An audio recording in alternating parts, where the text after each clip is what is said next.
Welcome to Board with Video Games, the gaming podcast that strives for the right balance of coverage for games you play on your table and on your television. We're a proud member of the PSVG Podcast Network and thrilled to be part of the Dice Tower Network as well. I am one of your hosts, Kyle Hyman, and joining me on this co-op adventure, the guy who will soon be allowed to talk about his favorite type of movies and have it be socially acceptable, Josh Borboni. How are you doing this fine evening? I'm okay. Under the weather, I guess, would be the way to describe it, but it's fine. You know, it was, maybe it's the seasons changing and back and forth that's causing it. I don't know, but it was like 80 yesterday and it was like 30 in the morning the day before that. It's just kind of up and down all over the place. Yeah, we've been hanging on to the 80s a bit longer, too. It cooled off for like a week, and then it got warm again. So Yeah, but... I shouldn't be complaining, but, you know, just the weather just needs to figure out what to do with itself. Agreed. I do think about, just about a year ago. So Halloween last year, I do remember it was rather brisk here. Yeah. Yeah. So we got maybe some time before it'll get, brisk. We'll see what happens. I don't ever remember it being this warm this long. I say that every year. I feel like this. I think so. I feel like it is every year. I do wonder about how much of that is actual and how much of it is just my perception as a child of like once I went back to school, everything just got cold and dreary, right? Like I wonder how accurate that actually is. That's an interesting thought. I don't know. I always remember it being cold almost always when going back to school. I don't remember being... Well, I don't know. Yeah, I don't remember being hot. There was definitely no air conditioners in our buildings when I was a kid, so it is different to think about now. What is like I don't know. How do people like deal with temperatures now? Is it that much different from when we were kids, or that's a good question. Because that's very much kind of how I think about it. And granted, in Minnesota, we started school always after Labor Day. Which is, I think, late compared to almost everyone else and pretty late compared to some people. But yeah, we didn't have air conditioning. And I only ever remember being hot really like at the end of school. Yeah, April, I don't May, ever June. remember it being warm in school once school started. But yeah. We definitely did not have air conditioning in school. So. But hey, Josh, obviously this is our September episode. Technically for listeners, this will come out October 1st, which is, it's fine. It is what it is. We recorded on the last Sunday.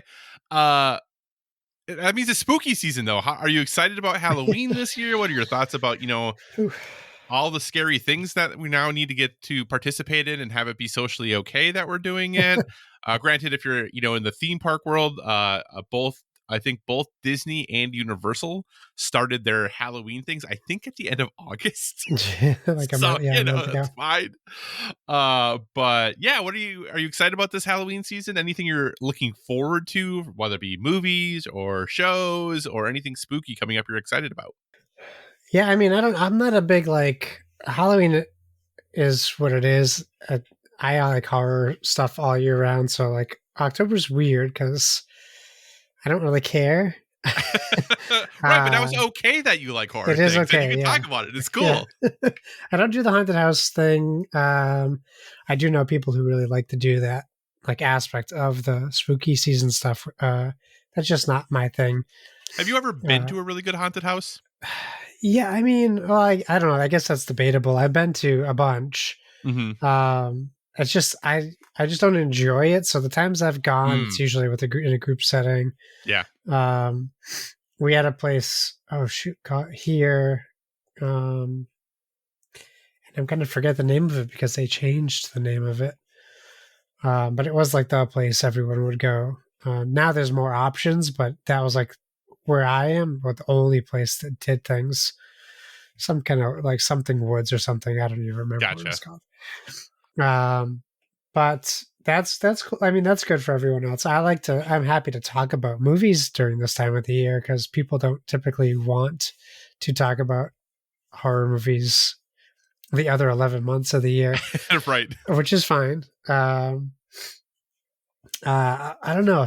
I mean, what am I looking forward to? Well, we're recording Decade of Horror tomorrow. Nice. So myself and Donnie and Delvin will be getting into our yearly podcast. Who knows how long it will go? I think last year's went like 4 hours long. That was Yeah. just a very long podcast for everybody, listeners and creators. Um, so yeah, there's some things I'm looking forward to. I know the Salem's Lot show just started on HBO, so I do want to watch that. I'll talk about my recommendation for the week is something that I watched in preparation for the Decade of Horror podcast. I'm hoping to get. I still have one more movie I want to watch before we record. That's Long Legs. I haven't seen that yet, but I would like to watch that. I don't know if I'm going to be able to make that happen, but I'm certainly going to try. Yeah, and I'm curious about you. I wanted to ask you about, because you asked Yeah. for a list from Donnie and myself about some movies. So I'm curious. Well, I think I know how you feel, but why don't you tell people, the few people who are listening, your thoughts on spooky season and stuff like that. Well, so here, when it comes to spooky season, I am someone who I enjoy almost all aspects of like spooky season, Halloween. I grew up in a town that considers itself to be the Halloween capital of the United States Really? / Halloween capital of the world. Because it was like the first place in the United States that had organized activities around Halloween. So they kind of, that is like their, so you know how towns have their festivals. Yeah. Ours was in October in Minnesota, which is great. Let me tell you, a great time Nice. to have a town festival.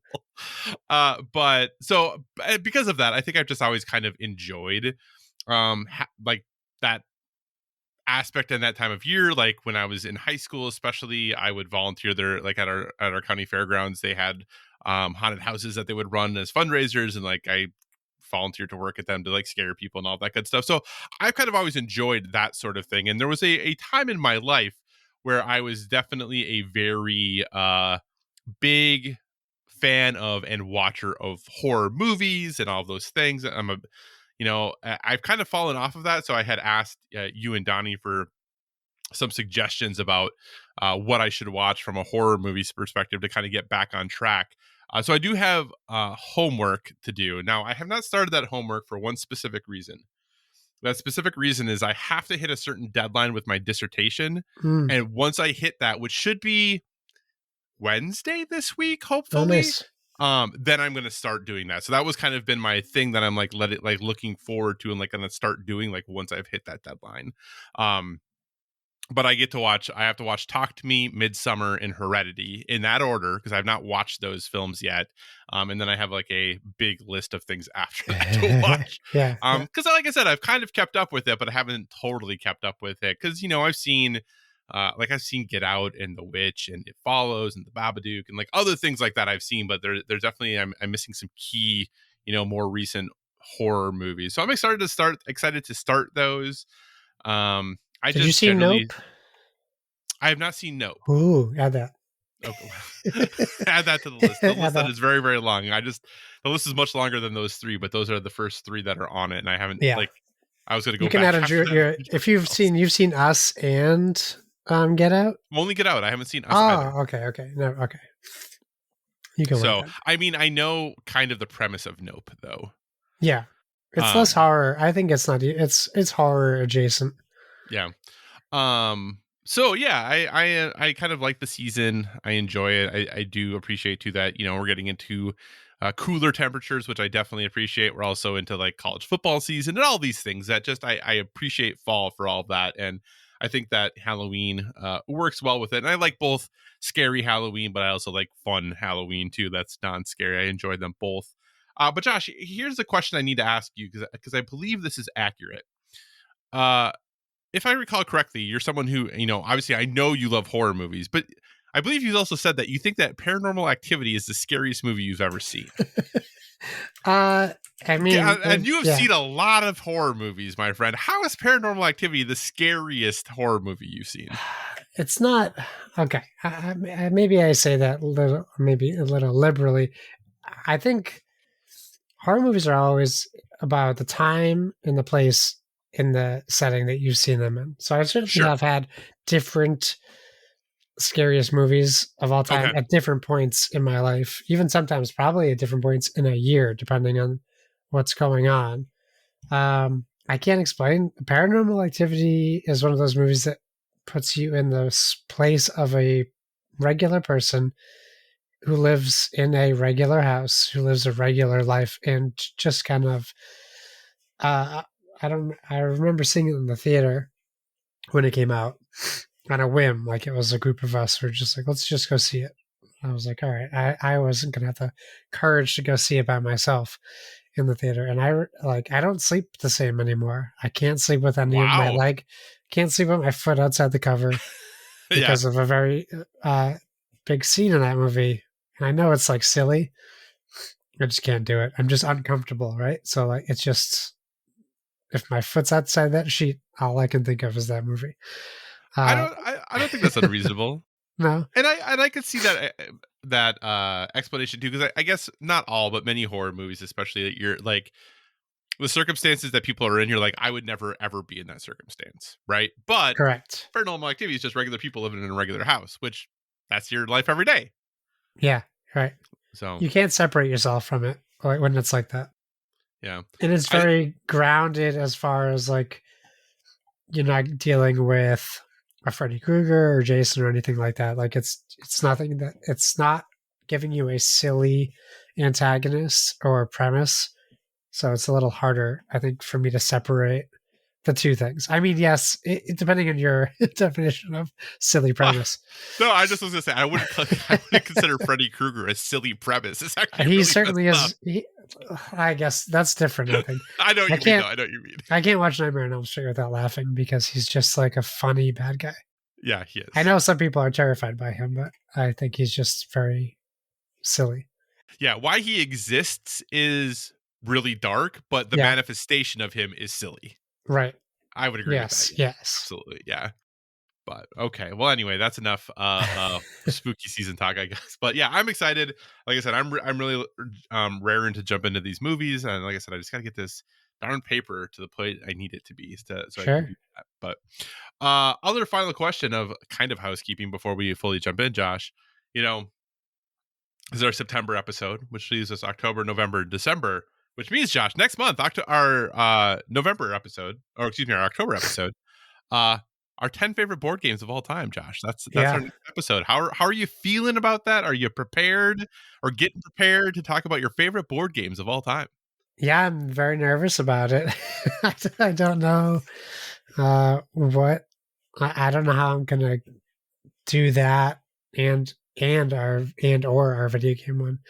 It's a lot of pressure for a list that I would probably change in a year if you asked me. Which Maybe is fine. slightly, I'm sure, but yeah, I mean, for me, like my pressure is I would like it to be something that I can like repeat. Like, yeah, I'm confident this is that list. Like, that's what I want to aim for. So, like, if Mm, you did ask me next year, I would hope that it was the same. right. Um, but I don't know. I don't know if my memory would support that. So that's just a different problem, I think. Yeah.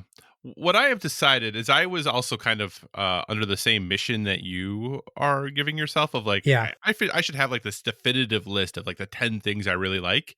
Yeah. And I thought about it more, and I'm not committing myself to that as much because, like you said, like just like you talked about, like you know what movie is the scariest movie might change depending on your situation, right? Like in a year, things might drastically change. About I might like decide that I suddenly love like from a video game perspective, I might suddenly decide I love driving games. Now I Right. don't anticipate that happening, but that would then drastically change probably my favorite games of all time, or at least the things I would consider for it.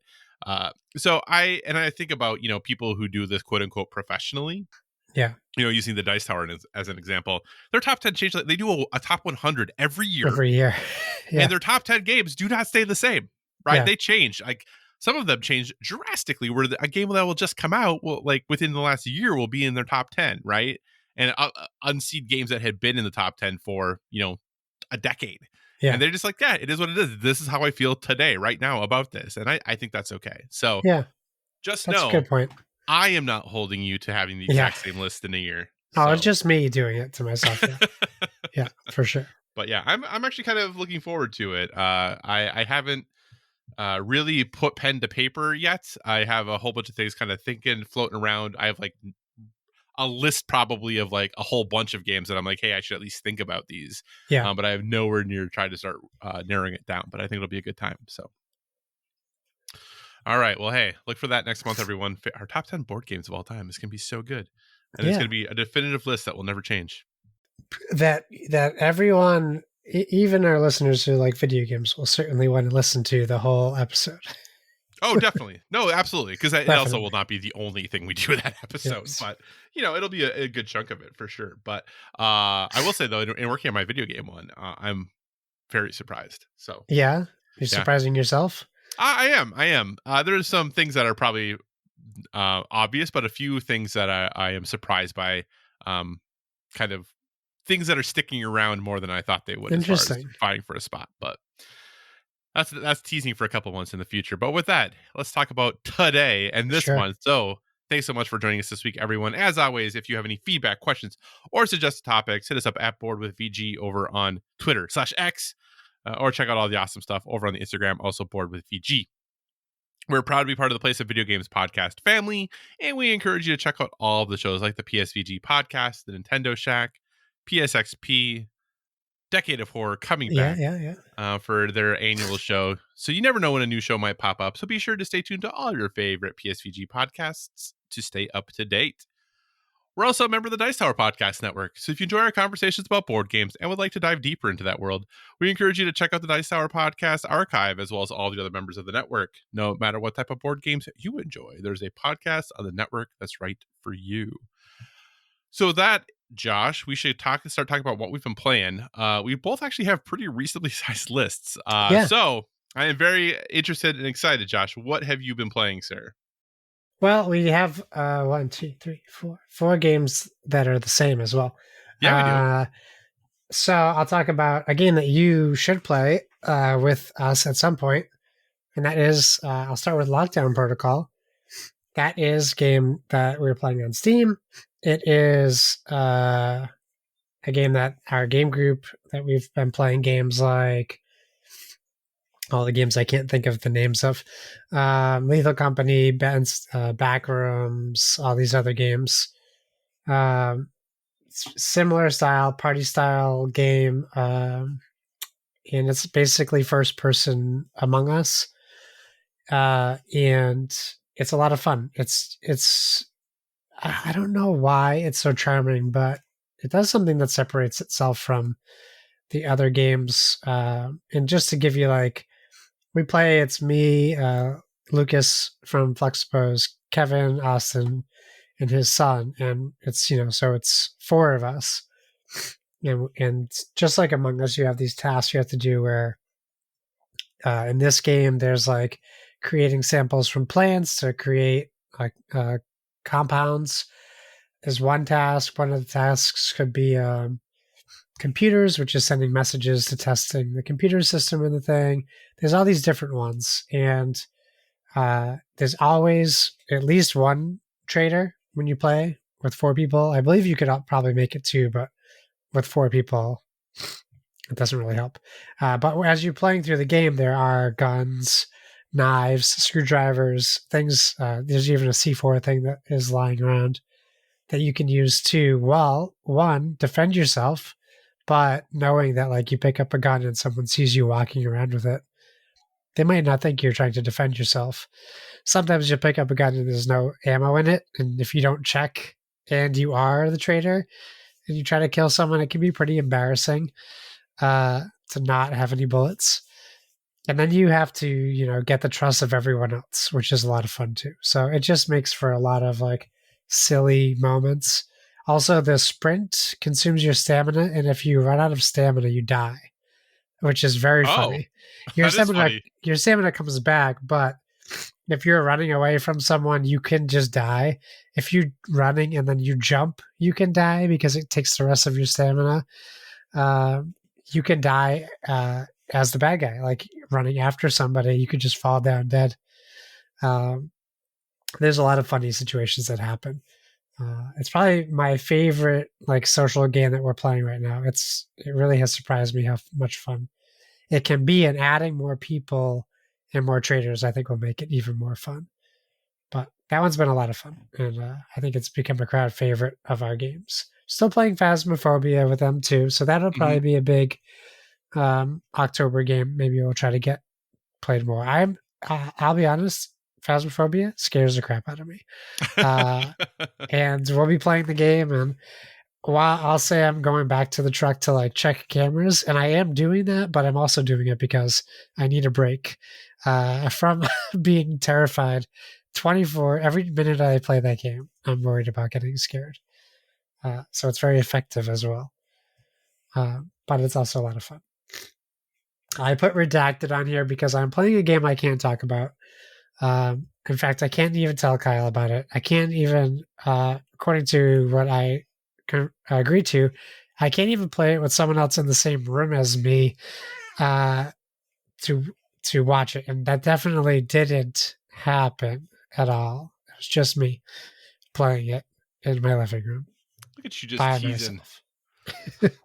I'll say this: I put it on this list because I really like it, and I really want to talk about it, and I know I can't talk Will about you be able it. to talk about it next month? I don't know when I can talk about it. Okay. If I looked yesterday. Let me check again to see how many people were streaming said game, because I'm like, oh, if someone's streaming it, I could probably talk about it, right? Right now, there's nobody streaming it. Oh, well, there you go. People On who all were of Twitch. will So I can't talk about it. It reminds me of some games we like. I don't even know if I can say if it reminds me of games that we like. It has, yeah, I guess I could say it reminds me. No, I can't say it. All right. just we'll move on. I can't wait to talk about it. But it's a lot of fun, and it's a game that would be more fun with friends. Okay. So, but it's been pretty cool. I've been playing on Xbox, so if anyone just sees me on Xbox, it should say what I'm playing, I think. Oh, So maybe it will say that, or maybe it won't. Maybe it'll be like Josh is not playing something. usually interesting because whenever I've like, obviously it's been quite some time since I've ever had to like do an NDA for a video game. But there were games that I definitely had to do that I had to like set myself to like invisible. Oh, I didn't have to. Well, maybe I did. I didn't do that. Yeah. I wonder if I look at my games, if it shows it as played. Of course, it's not going to load. Anyways, so I'm excited to talk about this game in the future. It could be a lot of fun. Yeah. TCG Card Shop Simulator. How about that for a title? I didn't think of myself as one of these people who plays these kind of games. I tried that Arcade Paradise game, and I was like, this is not for me. I've seen people, I know people love like Power Wash Simulator, and there's like every game you could think of has everything, like every occupation you can think of seems to have a job, a simulator game now. Yeah. So I stumbled upon this because Bruce Green, the guy who I watch stream everything, was streaming it. I usually give the games he streams like a watch. There's also a game like that's like Lockdown Protocol, but it takes place in like the setting of the TV show The Office, which is also looks funny, but you need a lot of people to play that. Yeah, so I'm watching him play, and it's maybe what it sounds like. You start a card shop, and you sell Tetramon cards. Josh, do you think they're scared that they're going to get sued now that No, getting sued? I think they're safe. I think they're safe. And yeah, you build your shop up. You have card tournaments. You have display cases for cards you pull, because you can also crack packs in the game. And that is just as addicting as it is in real life to open them. You can get like very valuable cards, but the goal is like to sell cards in your shop, to improve your shop, to host more tournaments, to expand the size of your store, to buy, like, you have to buy licenses for expansions of the cards, probably like you have to do Oh, in real life. So you have like the license to sell it in your store. And you could price things however you want. They give you like a market price guide. Um, it sounds silly, but it's very addicting, and it's just kind of like a fun little thing to have. It does consume a lot of hours though. so just to clarify, you don't actually get to play the card game. It's literally just about Not yet, not yet. okay. It's also an early access. Yeah, because I am looking at it right now.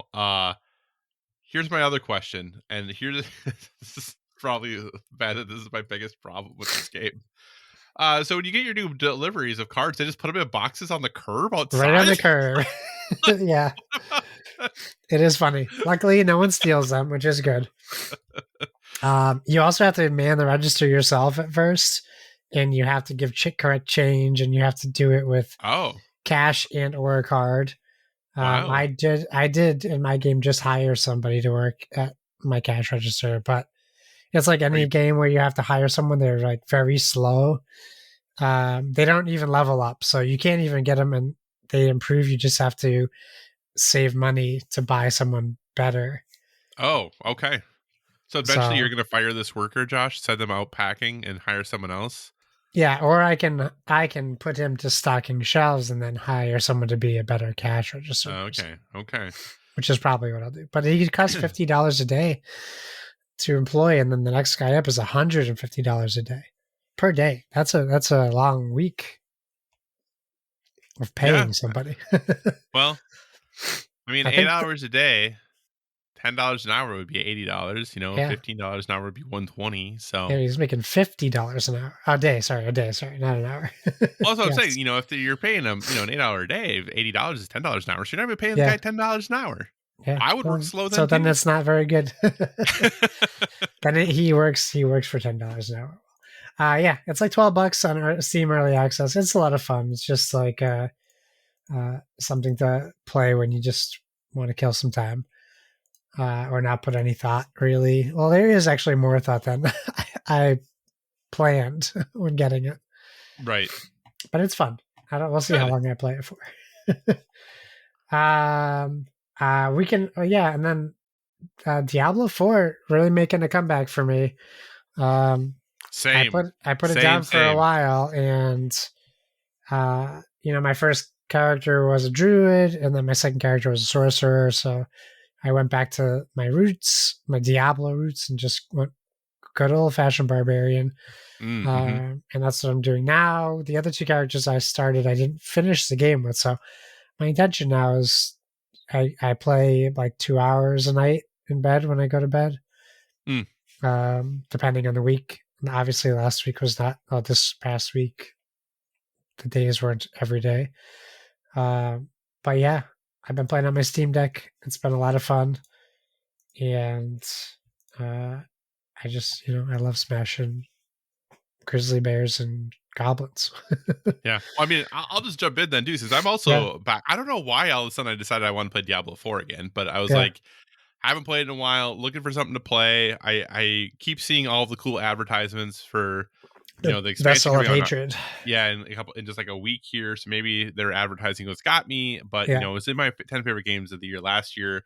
And part of my problem with Diablo is that I feel like if I really wanted to, I could just play Diablo and nothing else and probably be forever. happy. Right. Yeah, and that is both cool, but also not cool in the sense that I already have one game that I do with that in Overwatch, which kind of like I mentioned a couple of months ago, I'm playing way less of, and that Yeah. is still holding true. Like for this newest season, I quote unquote finished the season pass, and I really haven't like played since then.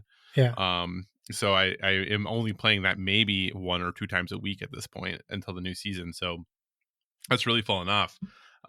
But yeah, going back to Diablo, I had played a Necromancer the first time, and after playing that character, I really hadn't done anything else in the game. And it is interesting though, because I'm going back down. I started a druid this time, and It's like, do you want like the eternal stuff or the seasonal? I'm like, well, I guess seasonal. I'm like, but Yeah. I know this is like not what you're supposed to do. I'm like, but I kind of want to play through the story again. I don't remember what happened. So I'm Yeah. like playing through the story again, even though they're like, you could just be level 50 and done. I'm like, nah, I don't really want to. I kind of want to play through all this. And Yeah. I know for those, people who play a lot of Diablo, that's not what they do and all that stuff. And I've actually been having some like Diablo streams and stuff of like people like speed running to like level Oh, 100 and nice. doing it in like 4 hours. And I'm like, well, I'm working my way. I'm like level 22 now, just Yeah. like get my way through it. But I think, we'll see what happens once I get fully, more empowered. But I think I like Necromancer more than Druid.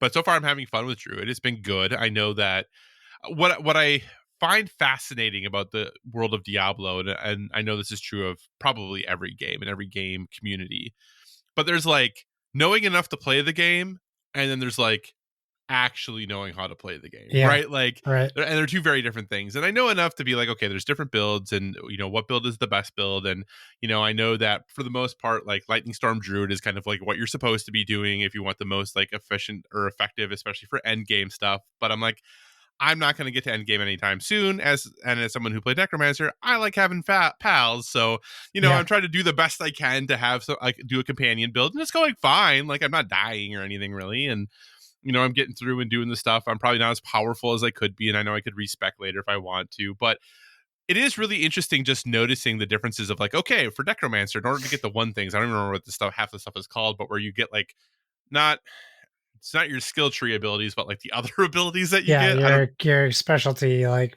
there's like a tree for each specialty. Yeah. Yeah, like there. Well, not So everyone like, has it, no, but the druid does, and the necromancer does. but there's like a separate mission I have to go do, and like Yes. I know the one for the Necromancer was super simple, but this one doesn't appear that it's super simple. So it's just No, the like, druid one's long too. yeah, I'm like, it's just so weird, like how those things are different, and that Yeah. other people don't have them, and so I was like, well, I probably should pause here and go do this thing. So that's actually what I'm going to go do next, is like go do that, because I'm at the level where I can use that now. But and I also just don't really care about, and maybe I should. I don't think I should yet, but like, I'm getting gear with slots and all these things, but I'm still getting so much gear. I'm just like, whatever. Like, I Yeah. don't care about putting anything in anything right now, because this stuff I'm going to use for a half an hour before I like am Right. done with it and like Time moving for a on to new the one, next yeah. thing.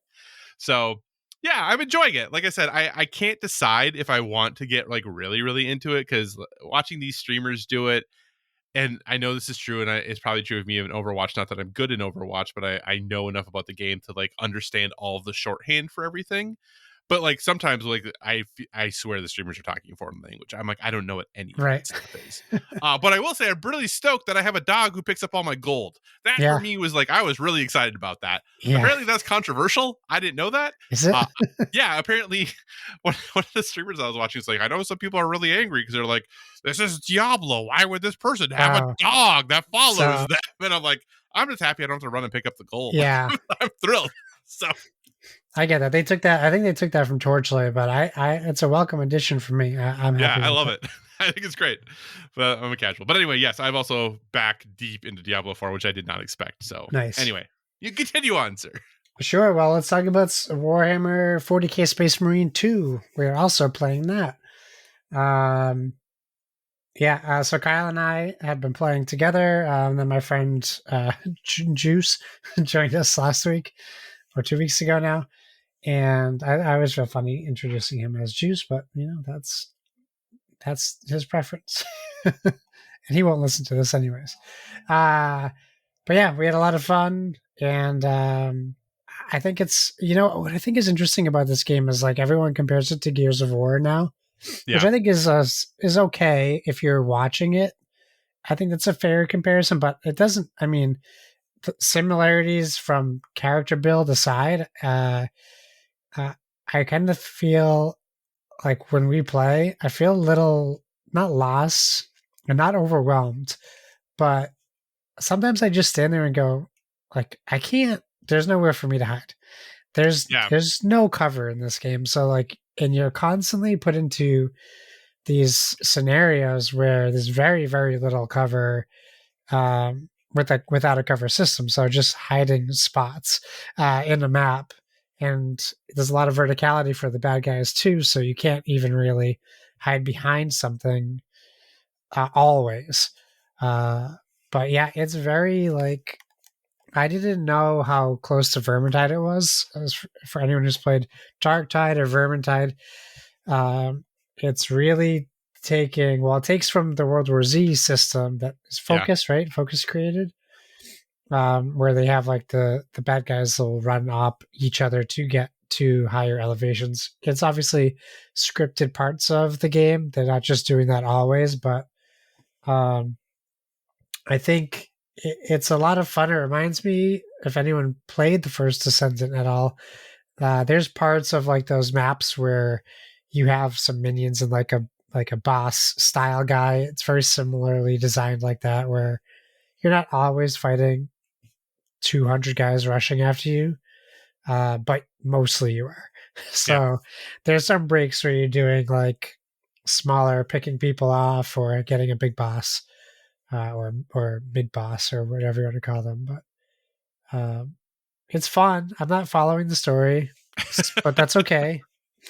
Even when Kyle asked Juice to explain to him Warhammer, like we get a lot of information about Warhammer, but I don't know any of it that helped the story at all. But I'm still enjoying it, so that should say something about the game. Um, the combat's a lot of fun. I like trying different weapons, but I think I really come back to like those bolt rifles or like the Hmm. um, uh, assault rifle style guns. And then Yeah. yeah, there's some melee for people who don't know. You do have these chainsaw swords, very similar like to Gears, but it's usually your offhand weapon or your pistol side piece. You always Yeah. have it, right? Yeah. You always have it. So, but it's good for melee. It's a lot of fun. What do you think about Space Marine 2? So, number one, I just want to say I really appreciated the week that Juice played with us because, man, does that man know his Warhammer He's 40K yes, he lore? does. Goodness gracious. He was playing so much stuff. And as I told him at the time, I'm like, man, he could have been making all this up, but everything he was saying was so ridiculous that there's no way he was making that up on the spot. Like, it had to be true. Because I don't think Yeah, anybody, like, the only way that gets made up is by somebody who thinks about it long and hard. That yeah, isn't like made up stuff off the top of your head stuff. right. So I will say, like you, Josh, was this game appealed to me initially because of the comparisons to Gears of War, and everyone was talking about, hey, this game is like Gears of War, or it looked like Gears of War, right, on the surface, and then seeing all the enemies on screen, and then they were gonna have a beta, but then they didn't, and then there was a preview for it, and everyone's like, oh, it plays really good, but the multiplayer is like really rough, like that's not going very great. But then the reviews came out, and the reviews were glowing. So I was like, okay, I'm going to buy it. Let's do it. We're going to jump in and play this game. And I will say, I am pleasantly surprised at how much I enjoyed this game. The only reason I'm not playing it more is because I'm waiting to play with you, because we've been playing on Thursday nights to work our way through the campaign. So that's really the only reason I'm not playing it more. And that's fine. I'm totally okay with this isn't a game where like a week goes by and I forget like how to play it, other than sometimes I hit the wrong button to throw a grenade. But other Yeah, than that, like yeah, it's not something that you really forget. I will say that, like you though, Josh, the comparisons to Gears of War, I think are I understand the initial comparison, but I think it's a false comparison. yeah, There is some comparison in the sense of like in Gears, obviously there's the active reload. So you're like, okay, if I want to have like more effective bullets and be more effective in combat, I have to get like this reload thing down. There's not active reload in this game, but in the melee combat, there is like very timing based things that are important to you kind of maximizing your ability to like fight these hordes of enemies. So I think from that comparison, there is like this slight tactical advantage you can get from being effective with certain timings in combat. So from that perspective, I think there could be some similarities. But other than that, this game makes Gears of War feel like a really tactical shooter.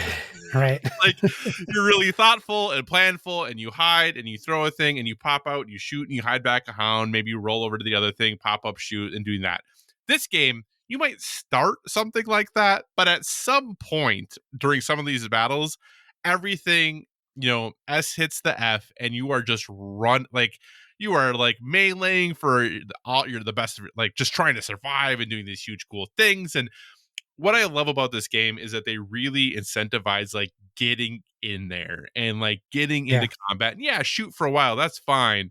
But if you really want to like maximize your experience, if you want to like get back your armor, similar to like almost the way they do in Doom, you got to go in and like get like these finishers or open big and then pull off this cool kind of, I don't want to say it's a trick shot, but like this like little combo of like a melee attack into, you know, pulling using your sidearm really quick. Like the executions, like every time you see a guy flashing red, I'm like, yes, and I like just Yeah. want to run to him. Like I don't care what else is going on, I just run at him because I like really want to execute the guy because it Yeah. looks cool when you get your armor back. And yeah, I'm just really, really enjoying this game. I have no idea what's going on in the story. No clue at all. Not a clue in the world, but I don't care. I'm having a great time playing it. The game looks better than it has any right to. It's more fun to play than it has any right to. Yeah. And yeah, like this, I think is bringing together some disparate pieces of different games. And this very much is kind of like the sum is greater than each of its parts. Like it really works well together, bringing this all together. So I'm continuing to look forward to us playing this each week. And obviously we're a bit away from, you know, our favorite games of the year, but this is definitely going to be, I would be surprised if this is not in my top 10 games of the year in Nice. some capacity at the end. So, Awesome. I didn't know you were enjoying it that much. That's yeah, great. I think it's great. I'm having so much fun. Sometimes, like games, like not games don't always have to be fun, but sometimes there's something to be said just for playing a video game, right? Yeah, Like, you absolutely. know, and I think this game really, really fits that. Great. Awesome. Well, speaking of active reload, about a minute ago, Star Wars Outlaws, still playing that. That does have active reload.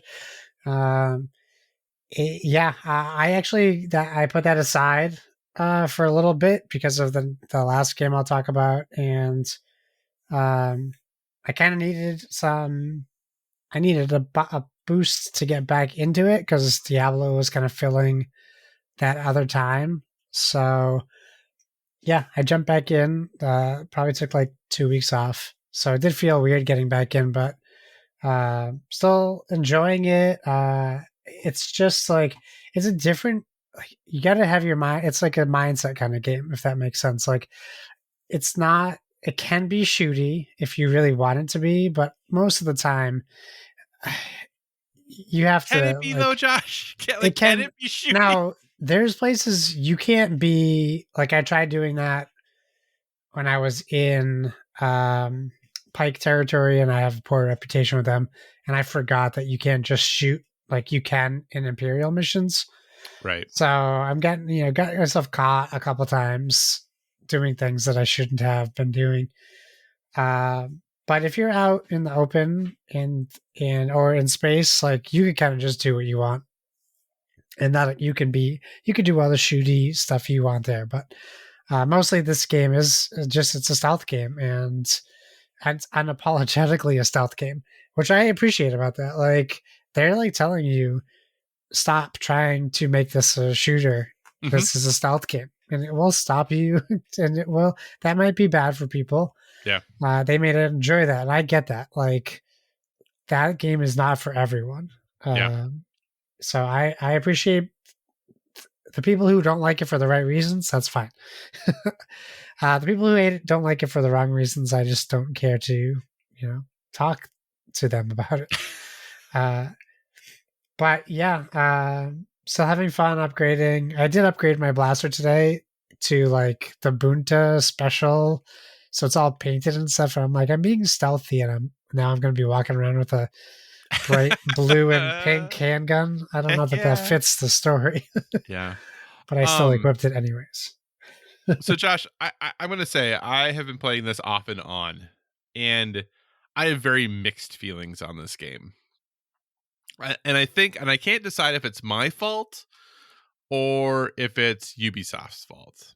And let me say from it became very clear as I was playing it what the game was.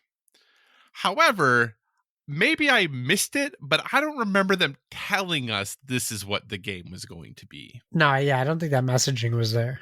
And I think that's for me why I'm bummed out about it, because if I went into this knowing that like, hey, this is mostly a stealth game, honestly, I probably wouldn't have played it because I'm not Right. a mostly stealth game person.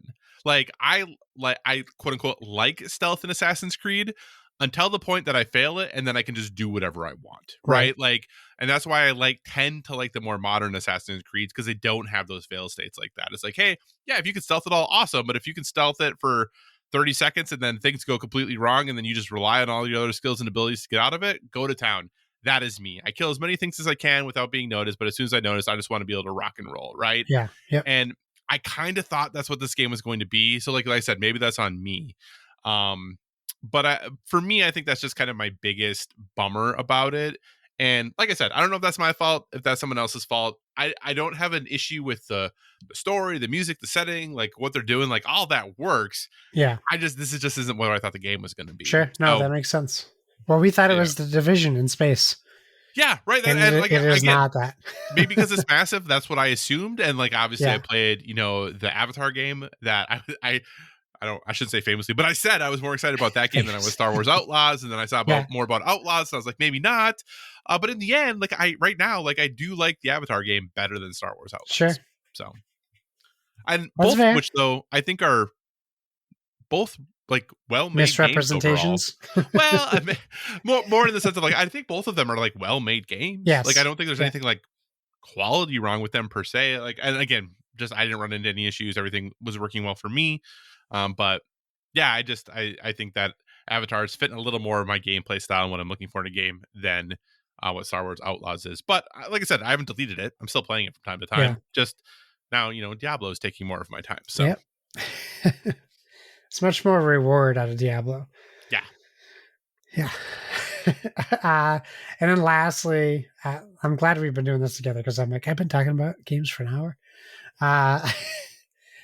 Yeah, I guess I shouldn't say surprise. I shouldn't have been surprised, but I am surprised how much this took over my house, not just for me, but my son absolutely adores this game, and that's Astro Bot. We played. I mean, I completed it. I'm like 3 trophies away from my second ever platinum. Wow. So it shows that I'm enjoying it, and I wasn't going back to do those things. Those are things that I did on my own. If I can't just find that last Raven in the God of War level, it's killing me. Like one more Raven. Yeah, Astro Bot is just like remarkable in every way. It just really showcases the PlayStation 5 entirely. It really just is a celebration of everything Sony PlayStation. Just like the game. What was the one that came with the PlayStation called? Rescue Mission? Or was that the VR game?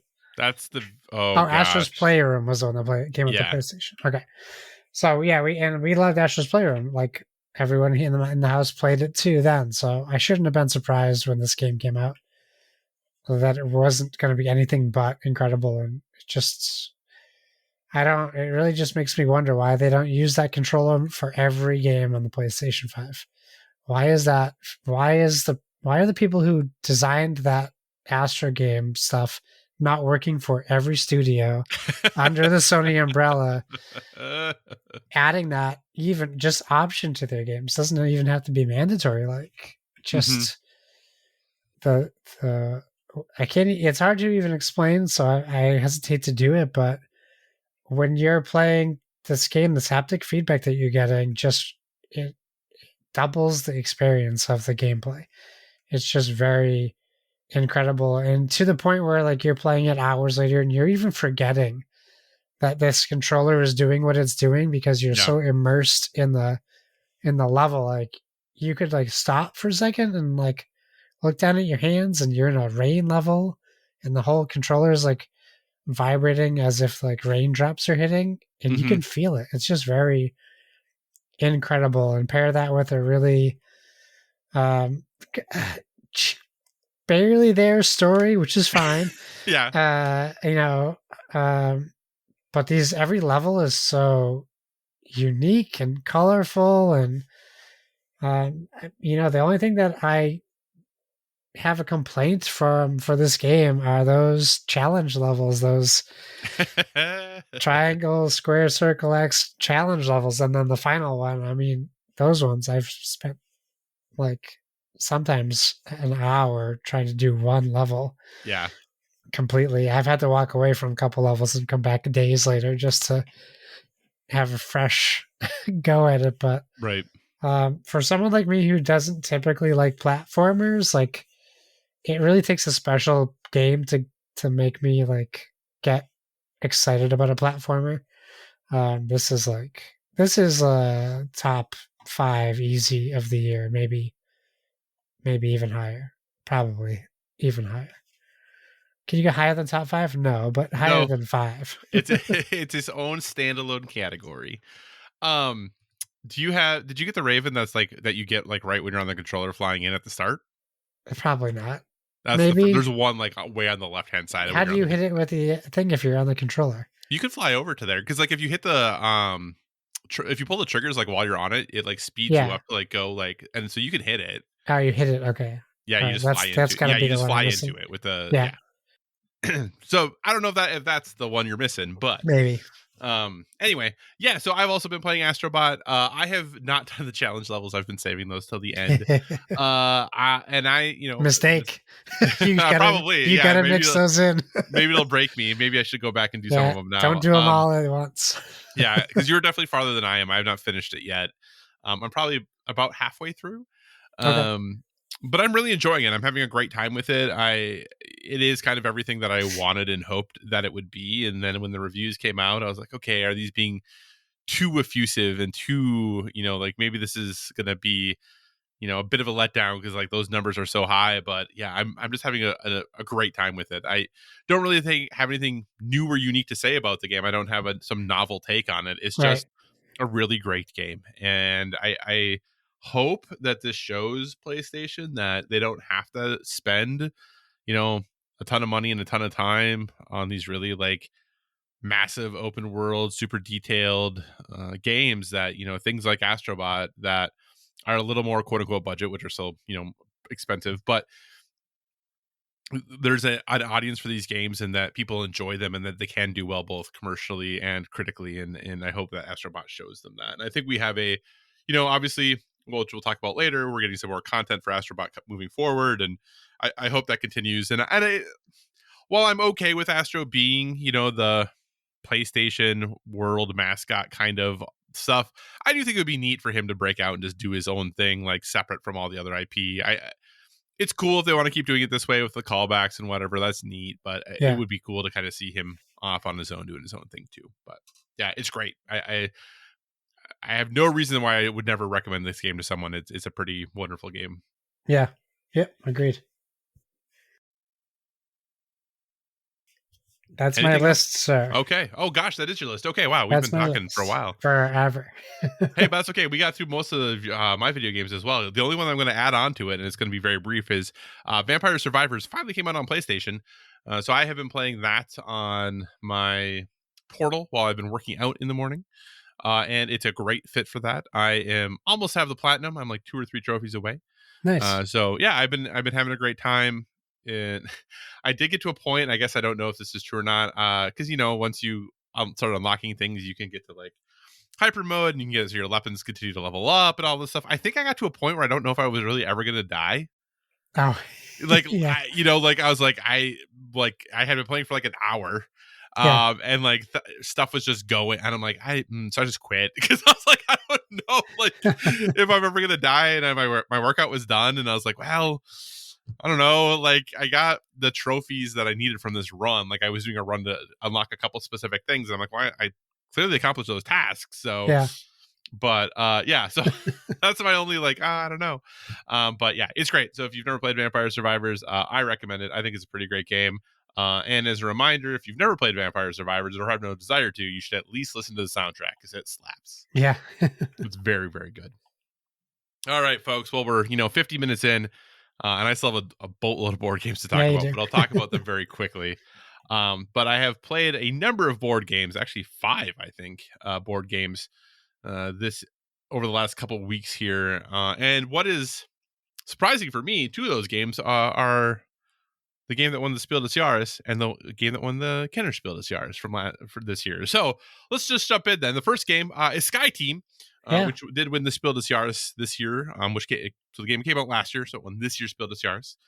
Sky Team is designed by Luc Ramond, published by Scorpion Mask or Scorpion Masque. I don't know how to say it specifically, but it's a 2-player required, so have to have 2 players, a 2-player co-op game. Where you are a pilot and a co-pilot working together to land an airplane. How the game works is that you set a kind of a cockpit board between you and the other player. The player sitting on the left-hand side is the pilot. The player sitting on the right-hand side is the co-pilot. You have like 2-player screens that kind of cover where you secretly roll some dice into. And then at the top, you have both your distance, the airport you're flying to, that kind of gets closer and closer, as well as your elevation that like decreases and decreases. So roughly every turn, like you're going to move like that, airport like a spot closer, and that elevation is going to go down. So you're like lowering and getting closer to landing. On the track that is where the airport is, you'll put other planes out there that just show like other air traffic that's going on that you have to watch out for. And really on your turn, like you can talk to each other before you start, and you can talk generally about like strategy, things you're thinking about or things you're going to try to focus on. But then as soon as you roll your dice, you don't get to talk anymore. Oh. And each of you then are putting out on your turn, each person puts out 4 dice, and it rotates back and forth who starts. There's 2 dice that you both always have to put out, or 2 kind of tasks that you always have to put out. One is your speed, and then one is kind of like your pitch for the air. I think it would be pitched like left, right for the aircraft, right? And like, so if I put out, like I say, I'm the co-pilot, I put out a 4 for the speed, and the pilot puts out a 4. Then our speed total is 8, depending like where our flaps are, which I'll talk about in a second. Depends on like how many like spots closer to the airport we move. If I put out for like the pitch or the yaw, whichever it is, if I put out a 4 and they put out a 5, then that means that the plane tilts towards them by 1, like kind of tilt, if you would. Then I also have these, like, if you're the co-pilot, you have flaps that you have to put down, and you have to put them down in order. You have 4 flaps total you have to put down, but only certain dice numbers will work for them. Starting with, you have to do first a 1 or a 2, then a 2 or a 3, then a 3 or a 4, then a 4 or a 5, and you kind of are working your way down. And then they have the landing gear. The pilots have to put down landing gear that take different number dice, and then there are brakes that you have to like kind of get your brakes ready that are certain number dice, and then you can put dice out to like remove planes that are kind of on the track as you're flying into the airport. So the goal is you have to kind of manage all those things, but then you also have to make it so that when you land, that all of the flaps have been are down, all of the landing gear has been done, that you hit both like the landing part of the airport, that you've arrived at the airport, and that your elevation both hit 0 at the same time, that your plane is completely level, and that when you brake, your speed does not exceed the power of your brakes. You have to hit all of that on your last turn. Wow. It's pretty great. It sounds pretty complicated, but once you start going, it's actually very simple for the most part. What I will say is the game has a number of different like airports that you fly into. Each of these airports, as you kind of progress through, you have like easy, medium, hard, and extra hard challenges for the different airports. They sometimes will add then additional things you have to manage, like, hey, maybe you have to manage like your fuel specifically, so you have to then have a dice that you manage there, but you don't get extra dice, and like all these things that you're kind of managing. So it's overall a pretty straightforward game. We played, I think, 6 or 7, maybe even 8 of the different like airports or like kind of scenarios we went through. We only failed twice. And one of them we failed like right away because like I just had a really horrendous dice roll that I couldn't really do anything about, and you can't communicate, so I basically crashed us almost immediately. But it's overall a pretty good game. Like I said, it is a 2-player only game, but if you're looking for something to play with a partner, even if you're not super into board games, I think this is a really, really easy recommend, because you can play it as easy as you want to, or you can get as difficult as you want to the more you play. It's really inexpensive too. I think it's only like $30, so it's a really affordable game. Lots of replay value. So overall, Sky Team, I think a worthy winner of the Spiel des Jahres. My only slight quibble with it is that you're a pilot and a co-pilot working together to fly a plane, but we can't talk. Right. Really? Like, right? Like, come on, from a theme standpoint, why can they not talk? Right. Anyway, so that's one of them. That's Sky Team. The next game that I played is another 2-player required game, so 2-player only game, and that is Pagan Fate of Roanoke. This game actually came out originally back in like 2022, but only in Europe, if I recall correctly. So the US release was this year through Capstone Games. This is a definitely more complicated 2-player game, and it is also a competitive 2-player game where one of you is playing a witch and one of you is playing a witch hunter in Roanoke. And kind of on what the game is it's a asymmetrical card game where one player, the witch, has their deck of cards and the witch hunter has their deck of cards, and both decks are completely different from one another. There is a group of 9 villagers in the town. One of those villagers is secretly the quote unquote witch. And the goal for the witch is to kind of convert every other person in town to a follower. The goal of the witch hunter then obviously is to identify the proper witch. The way you do this is through, on your turn, you're basically able to take 3 actions. Actions could include like visiting a villager. All the villagers have different powers. Like one lets you play cards, one lets you draw cards, one gives you influence that you then need to play it, like to actually be able to pay for the cards you play and things like that. So one of them is doing that. One of them then is kind of a very generic, like gain some influence, draw a card, discard a card type deal. And then after that, though, for the most part, then they become very custom and specific to each the witch and the witch hunter. For example, the witch hunter has the ability to like actually like accuse people of like being the witch, or removing a boatload of influence from the witch on like one of the townspeople.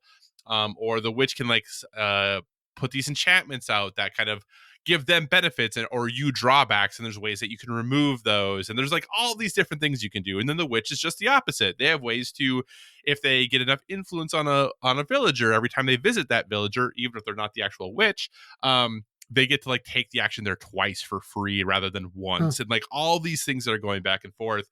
I played the witch hunter both games. I won one and I lost one. This game is pretty complicated. It's really, I think, pretty heavy for a 2-player only game. I think it's a very good game, though. It's very interesting. It's very, really kind of being thoughtful about, okay, with how that other person is playing, like, who do I think the actual witch is, right? And trying to kind of figure that out. As a witch hunter, if you like accuse 3 people incorrectly, you lose the game. So you got to be a little bit careful about who you accuse, and there are ways to like figure out like one at a time like who's not the witch, and when you do that, the witch doesn't know who isn't the witch, and it's like this really complicated back and forth game. I really enjoy it. I think it's a really good time. What's kind of neat about it is that they are making this as a quote unquote like legacy card game, that they're going to continually release cards and expansions for it, so you can actually like deck build your own specific witch deck and your own specific witch hunter deck.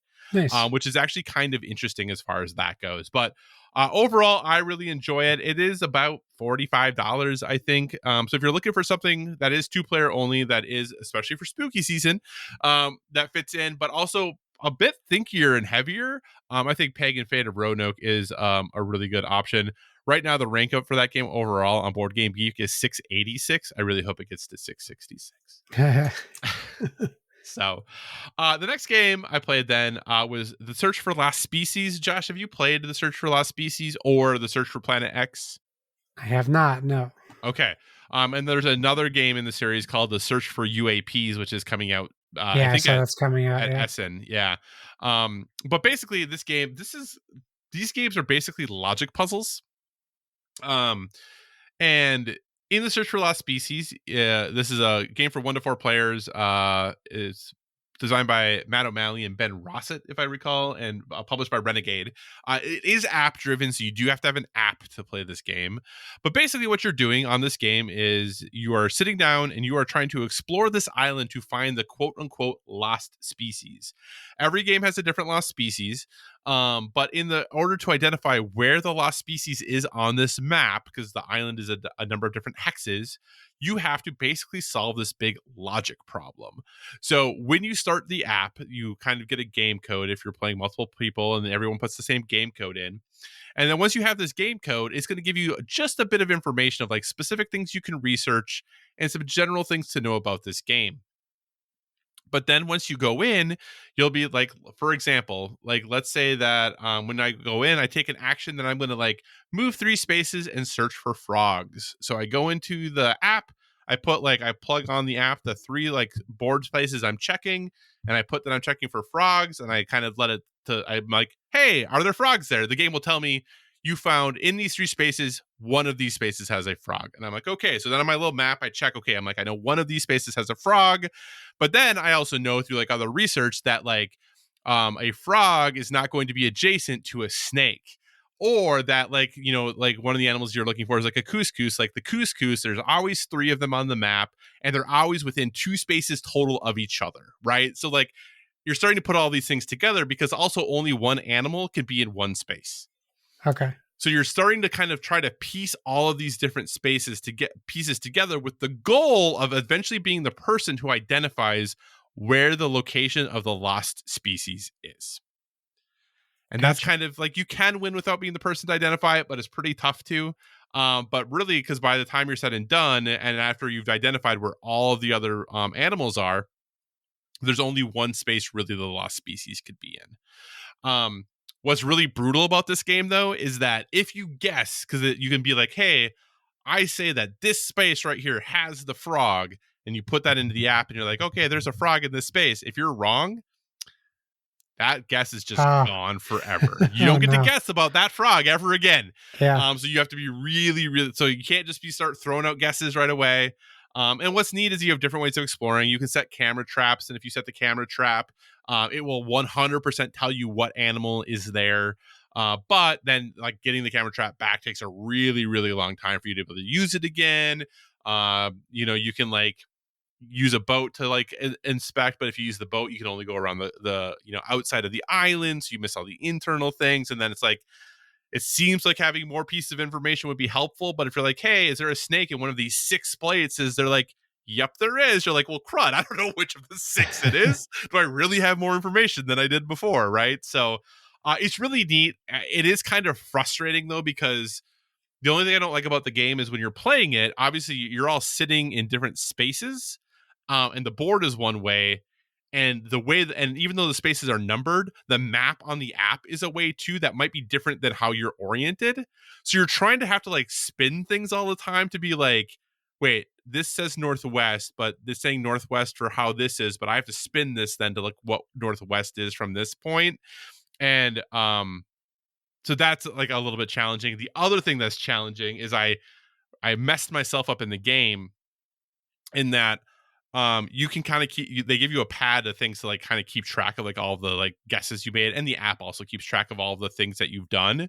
In one of them, I had been like, oh, I like looked for a frog like on these 3 places, and there was like, oh, there's one frog in these 3. I'm like, cool. And then I looked for a frog in a group of 4, and they're like, hey, there's one frog in this group of 4. And I was like, awesome, there was one spot that overlapped in those 2, so I wonder if the frog is maybe there. The Yeah. problem was when I clicked the things on the app, I clicked one of the wrong spaces. Oh So no. the frog was actually the wrong space that I didn't think that I had clicked. So I had like completely wrong information. So when I went to go make my guess about where the frog is, it was like, no, there's no frog. I'm like, how's there no frog there? And then I went back and I'm like, oh, son of a gun. So like I completely hosed myself because I Yeah. accidentally misclicked in the app. So that is the one drawback to it too, is that you got to be really, really careful about what you're doing. But overall, it's a really interesting kind of style of game. There's not too many like quote unquote logic puzzle games out there, I don't think. So I think overall, Search for Lost Species, Search for Planet X, Search for UAPs. I think any of them are a cool, kind of an easy recommend if you're into okay with app driven stuff and Yeah. you're a fan of logic puzzles. Cool. All right, almost done. Sorry, 2 more games. One of the other games that we played was Daybreak, which was the Kenner Spiel winner. Yeah. So best hobby board game. This is designed by Matt Leacock, who is the designer of Pandemic, along with Matteo Menopause, and published by CMYK. Daybreak is a cooperative game that has you trying to basically solve uh, global warming. So you have to try to Basically. decarbonize the planet. Is really what you're trying to do. You basically in this game are playing one of four countries. Kind of, you can play as the United States, Europe, China, or the rest of the world is one Oh, country or one like player board. But you basically in this game, what's kind of interesting is everyone has a player board that they start with, a certain amount of energy production, a certain amount of pollution that you're doing, and then kind of five basically starting powers that you have. Kind of what this game basically is like Pandemic, like on steroids. Okay, okay. so you draw your hand of cards. You have your cards that are out in front of you. These cards allow you to like, to change like dirty energy, like coal energy, to like clean energy, to maybe trade cards with somebody, to discard a card to draw more cards, these sorts of things. Okay. That's kind of the starting cards. But then the cards that you're drawing have much, much more powerful abilities. But in order to use them, you have to have certain resource symbols in the right hand corners of your cards. The way that you're able to do that is you have those five starting cards that you started with. All of those have resources symbols in the upper right hand corners. So the cards that you get, you can either place on top of one of your starting cards that you then now get to do the ability of that card. And then you have the resource symbol still from the one you put it on top of, plus the one that you have.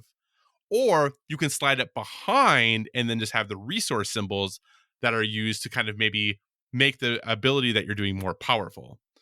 So every time you're drawing cards, it's this constant like back and forth of figuring out, okay, am I adding symbols to this thing? Am I changing the power completely? Because once you cover a card, it's gone forever. You can never use it again. You just get the resources from it. So it's like this constant back and forth of like, okay, what symbols am I going to be using? What powers do I really need? What responsibilities like am I taking on versus the people in the rest of the world?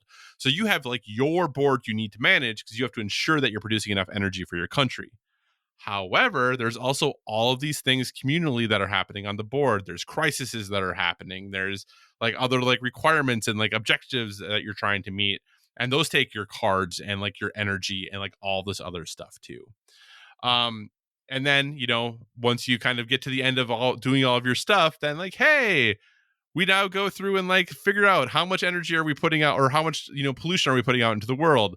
With how much pollution we're Oh, putting out, at how end of many like round. trees and ocean and all that stuff do we have to cleanse the carbon? Not enough. Okay, well now we're increasing the global temperature. Once the global temperature increases, these crises happen. Can I mitigate the crises or not? And like that's kind of what you're doing. Yeah. The goal is eventually getting to the point where the amount of carbon you put out is less than the amount you're able to clean. So to kind of be able to turn around like that. And if you can do that, that's kind of how you get to the process of winning the game. I will say we played it as the standard setup with the standard setup for 3 people because my mother-in-law came over and we played it with her. We got destroyed. Like it wasn't even close. We got absolutely destroyed. When we played it with the easy setup, we won the 2 games we played it on easy. Nice. But so it definitely has some challenge to it. It's a lot going on. Very crunchy decision making to do here. Pretty heavy cooperative game. There are definitely heavier, Robinson Crusoe's and Spirit Island and stuff. But if you're looking for something that's kind of in between, like your like Pandemic is cool, but I want something more challenging. But I don't want something quite as heavy as like your Robinson Crusoe's and stuff. I think Daybreak is a kind of a nice little in between there as far as that goes. Really also going to easily transition to kind of any of the hot Euro games of late as of like Earth and things like that, because the card play, though not the same, I think you're going to feel really similar with how that card play works for that in Arc Nova and Earth and like all those games. So very, very much into that because again, it has like 300 or whatever like unique cards that you're Oh, looking through. nice. So overall, Daybreak, pretty solid. Final game. Comic Hunters. So Comic Hunters came out in Brazil in like 2020 and finally made it to the United States this year. Comic Hunters is a game where you are trying to make the best Marvel comic collection. Okay.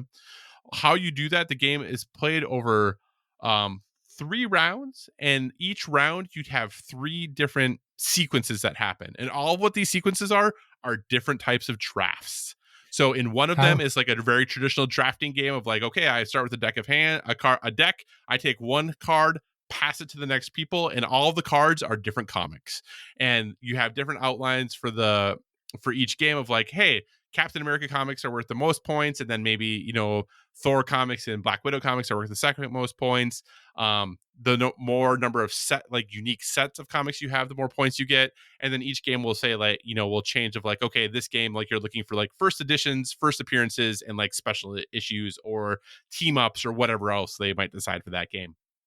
But like I said, sorry, first time, like, might be a very standard draft, passing decks of cards, taking cards, trying to build your thing. Then the next draft, the next round might be kind of like a they call it going to a flea market, where you put out like 4 rows of cards, with 1 card in each row, and then the next person like picks up a card, looks at the card, says, okay, I'm going to put this card in the second position of the first row, but they're not going to do anything else. They're just going to put it there. The first row can have 4 cards in it. The second row can have 3 cards in it. The third row can have 2, and the last one only gets 1. Or that might be the 2-player rules. Anyway, doesn't matter. Yeah. But at any point, once like the deck goes to the next person, they look at the card, decide what row they want to put it in. At any point, you can just be like, hey, I put this card down. I'm going to pick up that entire row of cards, but then you're out. And the other people get to keep going to kind of fill in the rest of the roads until they want to take one. Okay. There's one too where you can do a lot of like an online lot of cards. So basically what they'll be like, okay, is like you'll have like a group of like these 4 cards, or these 5 cards, these 4 cards, or these 3 cards. The first person going says, you know what, for that lot of 5, I will bid $3. And the next person's like, I will bid $4. And then everyone bids until somebody wins it. They get that lot of cards. And then they're out. And then the remaining people bid on the remaining lots. And reason that matters, though, is the amount of money you have at the end also counts towards your total points. So you want to spend as little as you can to get the most cards that you can. Cool. The last one that they do then is a convention. The convention is really interesting. That basically you set up a 5x5 grid, basically completely filled in with cards, except for the middle space. The first person who goes gets to slide 1 card. Like, you can slide a card up, down, left, or right as far as you want to, like in the space that's available. Obviously, to start, there's only really 1 space you can move to. Yeah. But once you slide a card, you then say a character, and you pick up every card in the row or column of that character. Okay. So then let's say, you know, you do that and you take 3 cards out of the middle row, right? You're like, okay, 3 cards from the middle row because I took all of the Black Widows in that middle row. Well, now there's like more open spaces. So the next person gets to go. They can pick a card and slide it again up, down, left, or right as far as they want to without jumping anything. But then they might say, okay, I'm going to slide this card all the way over here, and now I'm going to take all the Iron Mans out of this column. So then all the Iron Mans get taken out of there. So you're just kind of like, it's kind of like walking around a convention of what you're doing. And then after you do that, you're like, okay, we're like building our first collection, putting down your pairs that work together. You have to have up to 3 cards in order for it to be part of a collection. So you have to have like 3 Captain Americas or 3 Black Widows. And then you're getting points for, again, like the first appearances, like all that stuff. And then you go in again and you have a whole new lot of cards that you do the exact same with. And you're just trying to pick the best collection you can doing that over 3 rounds. Huh. Honestly, it's pretty cool. It's a neat little thing of like, it's once you learn like how all the drafts work, it goes really quickly. And since what you're looking for changes like every game that you play, it makes it really kind of like a neat little interesting way to kind of think about it, and to think about, you know, how am I going to draft? Like, do I take this thing now? Like, what different directions do I want to go? The game's really affordable. It's like $25. Yeah. So it's very affordable. The one thing I will say is the components, crap. It is so low production value, but it's a $25 game. Like, the tokens that like you put out to like mark your score, I mean, they are so flimsy bad. I thought I broke the board when I unfolded it because it cracked so much. Like, it just the quality of the components is not good. But for $25, I think it's a lot of fun. If you're into Marvel Comics especially, I think it's a really easy like recommend. But if you're like drafting games at all, I think it's also a really, really easy recommend for that price. My partner already went on Etsy to see if she could like bling it out because she liked it so much, because of how bad the components are. But like I said, I think it's a really easy recommend. If you're into comics or into drafting games, I think it's a super easy recommend for the price. So that's Comic Hunters. Definite seal of approval from me. So nice. Josh, now we're 20 minutes in. My goodness gracious. We're gonna have to shorten the end part. I know we've played so many games. We've played so many games. Okay, well, yeah, we'll pick and choose here a little bit. That's Yeah. fine. Um, so I do want to talk about this first thing with you when we talk about our when we get to talk about like kind of some board game stuff. The Mass Yeah. Effect board game, Josh, is up for pre-order now. I know we've talked about Yes. this game on the podcast before. Mass Effect, the board game, Priority Hagelaz. Is this a thing from the that I'm forgetting about? That's from the lore. Uh, I suspect it's from one of the comics, the Mass Okay, Effect comic series, but I am unfamiliar with Project Hagalaz, Priority so Hagalaz. yeah, so but it is available for pre-order now. The game is supposed to ship early October. It's a very odd price. It's $51.87, Yes, it which is for what it is is. for North America. And that is just for the board game. Yeah, there are multiple miniatures you can get. If you want to get the entire miniature bundle, it's a very affordable $327. Yeah. But yeah, the board game itself is about $50. Josh, I know you're obviously, a huge Mass Effect fan. I know we talked a little bit about this game when it was announced, and you definitely said you were interested. Um, Now that it's here, it's real, it's almost being released. Are you gonna pull the trigger on this 1 to 4 player, 45 minute to 1 hour game? Uh, I mean, I'm gonna get it, yeah, but I'm disappointed, of course. Like I expected them to add a ton of miniatures, making it not affordable. Yeah, uh, but my curiosity is this even a $52 board game? What like it's so hard with all these miniature games to know what the actual content is of the gameplay versus yeah. the quality, like price versus quality. So I don't know. We'll see. I'll certainly give it a look, but the maps look, looking at the pictures, a lot of this looks kind of low quality, if I'm being brutally honest. So hopefully it plays better than it looks. I'm not sure if it's because it's like looks like maybe a dry erase board, which I'm not thrilled about. Uh, and the maps look interesting. So I don't know. I'll check it out. I mean, I like Escape from the Aliens in Outer Space, and that's a dry erase board, so maybe it'll still be good. Yeah, I think the one thing that's throwing me off about this is that okay, so you have a rule book, a narrative textbook, and a mission book. Yeah, Cool. One campaign map board. right. So like That's everything happens on and it doesn't look very big. no, it looks small and crappy. So that's what I'm kind of surprised by. Is I expected it to be like rather if it was just gonna be one map board, a rather large map, but it looks like it's the size of the books. Right, right. Like right, just a regular, probably the size of the box, so it fits in the box. Yeah, which is kind of throwing me off. And that doesn't mean it can't be good. Maybe it's still Yeah, very, yeah, very good, yeah. but it just there are always these things that you're like, well, that's interesting, Yeah, uh, and that to me is interesting about it. So it does come with six miniatures in the box for the $52. yeah. They don't look to be as quite the same quality as the ones you can They do buy. not. um so they don't look to be quite the same as that, but that is an option. So I haven't seen any previews for this so I don't know if it's going to be any good. There is a how to play video of it, so maybe I'll take some time to actually like watch that and see what that looks like. Yeah, Oh, you know what, Josh, it looks like map the mission book is like a map, a book of maps. yeah. It's each page, like kind of Yeah. like Okay. the That makes me a little okay. That makes it a little better then. Then, even yeah, though that doesn't look like the highest quality, I'm down with like that adventure book style. Like that's fine yeah, because that is a ton of different maps. Then okay, because there was just like one board. I was like, oh man, is it all on right. that one board? No, that makes more sense. Okay. Whew, whew, whew. Okay.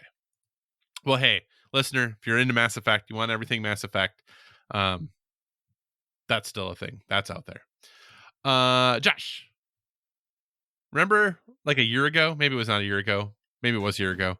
I think it was When about a year ago. Yeah. when Upper Deck sued Lorcana Yes. and Ravensburger about Lorcana. Well, hey, that's still going on. Do you know that? I didn't know that until I read it when you posted it. Yeah. So supposedly, apparently, in October, there will actually be a hearing, but not the actual trial, about Upper Deck suing Ravensburger and basically saying that, hey, Lorcana is a ripoff of a design that Ryan Miller, who designed Lorcana, was doing for us. The Rise of Icor, or whatever the name of that game was going to be, or Rush of Icor. And that Ryan took all of his design work for that, brought it to you, and made Lorcana. That's basically what Upper Deck is saying. This has been being kicked around by lawyers for like a year now. There's been some preliminary injunction stuff that they've tried to do. But hey, this thing is still alive. What I really want to know more than anything, Josh, and we're not lawyers, so we're not going to talk specifically about whether this lawsuit has, even though we've tried to in the past do that. If Ryan Miller was designing Rush of Icor and had taken all of this stuff to Ravensburger and has now released Lorcana, which has been out for over a year with like 4 or 5 other, like expansions. Yeah. Where's Rush of Icor? Well, he left, so he never finished it. So But maybe supposedly that game they is still must in not have been development. able. Yeah, maybe they're in that spot where he was the guy who knew how to do it, and they just can't figure it out. So they're still keeping it in development. I don't know. I mean, uh, if they really they're sticking to their guns, they must really believe that he did them wrong. So like, good for them for going after it. I don't know how you go up against Upper Deck and Ravensburger with backing of Disney, because I'm sure they're helping pay for the lawyers. I don't know how you go against them, but I mean, if they want to go for it, that's what the system's for. Go for it. Yeah.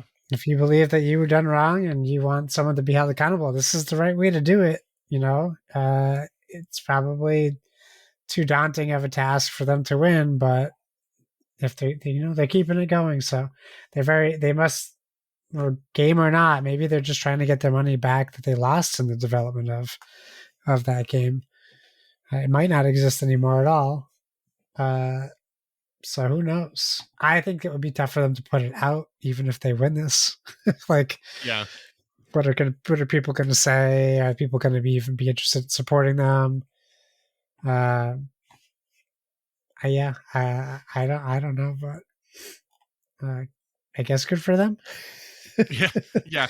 Good for I them. am interested to see what happens because, again, not that by any means am I a lawyer, just knowing like how similar can things be for them to be different, and how different, what is, quote unquote Yeah. copyrightable and what is not, One and of what the is comments trademarkable was and what is not. uncanny similarities, remarkable, uncanny similarities. That seems like they're pretty confident that it's a direct ripoff.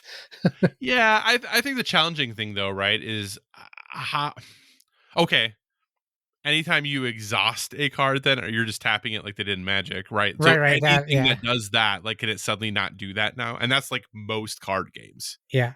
Yeah. So Well, that would be the question, right? Like, if they're saying it's premeditated theft and they're saying it has remarkable, uncanny similarities, I think for them to be able to win that, it has to only apply to this game. It can't right. also apply to Magic, because that would no longer be remarkable. It would just be common Yeah. similarity. Well, and I think that's where it's going to get very challenging. Is that not that there aren't completely novel mechanics in card games, but I think is you see it less and less, or it is slight variations on things that exist, Right. right? So I'll be interested to see. I think it's like October 21st or 22nd, something like that is I think when the actual hearing is. So we'll see what happens. Godspeed Upper Deck. Godspeed Ravensburger. And that's the thing of like, I don't know who's right in this situation. I have no idea. Right. But I'll be interested to see what comes out of it more than anything. All right, Josh, very briefly, we're not going to talk about this too long. because just a couple days after this episode posts, the largest board game convention in the world will be kicking off the Essen Spiel or Spiel Essen, depending on who you talk to, 2024 over there in Essen, Germany. So this is, the largest gaming convention that happens in the world. Everyone descends on Germany, checks out all the hottest, newest games, all of that good stuff. And as always, the fine folks over at Board Game Geek have put together kind of the hot list of all the games that are going to be there. This list currently has 1,212 games on it, Josh. That's a lot of games. A lot of games. So we're not going to go through all of them, but we're going to kind of talk about just the things that are considered, the hottest, what is the most thumbs up, if you would, on Board Game Geek. The first game being SETI, the Search for Extraterrestrial Intelligence. This game currently has 1,000 thumbs up, so people are pretty stoked about it. It is available for pickup at Essen. Josh, A, have you heard of this what is supposed to be a very heavy Euro? Is this something you've heard of? And B, do you know the other interesting thing about this game? Oh, am I excited? I think it looks really cool. Agreed. No, I'm not. I think it's too heavy for me. I feel like I still haven't played Terraforming Mars, so I feel like if I had played Terraforming Mars, this game wouldn't feel as daunting because I do think it looks like there's some similarities between the two games. Yeah. But like looking at it on the table, I think it's very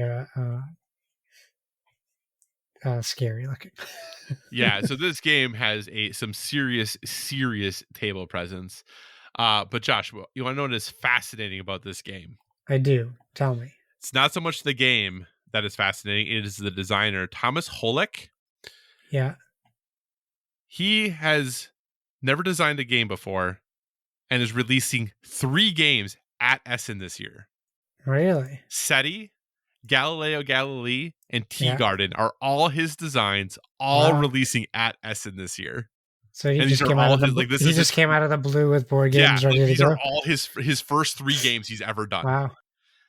And all of them are like very high on the hotness list. So it's very interesting that he is going to either be shooting out like a rocket and going to be like the newest, hottest designer moving forward, or people are going to be like, well, he tried.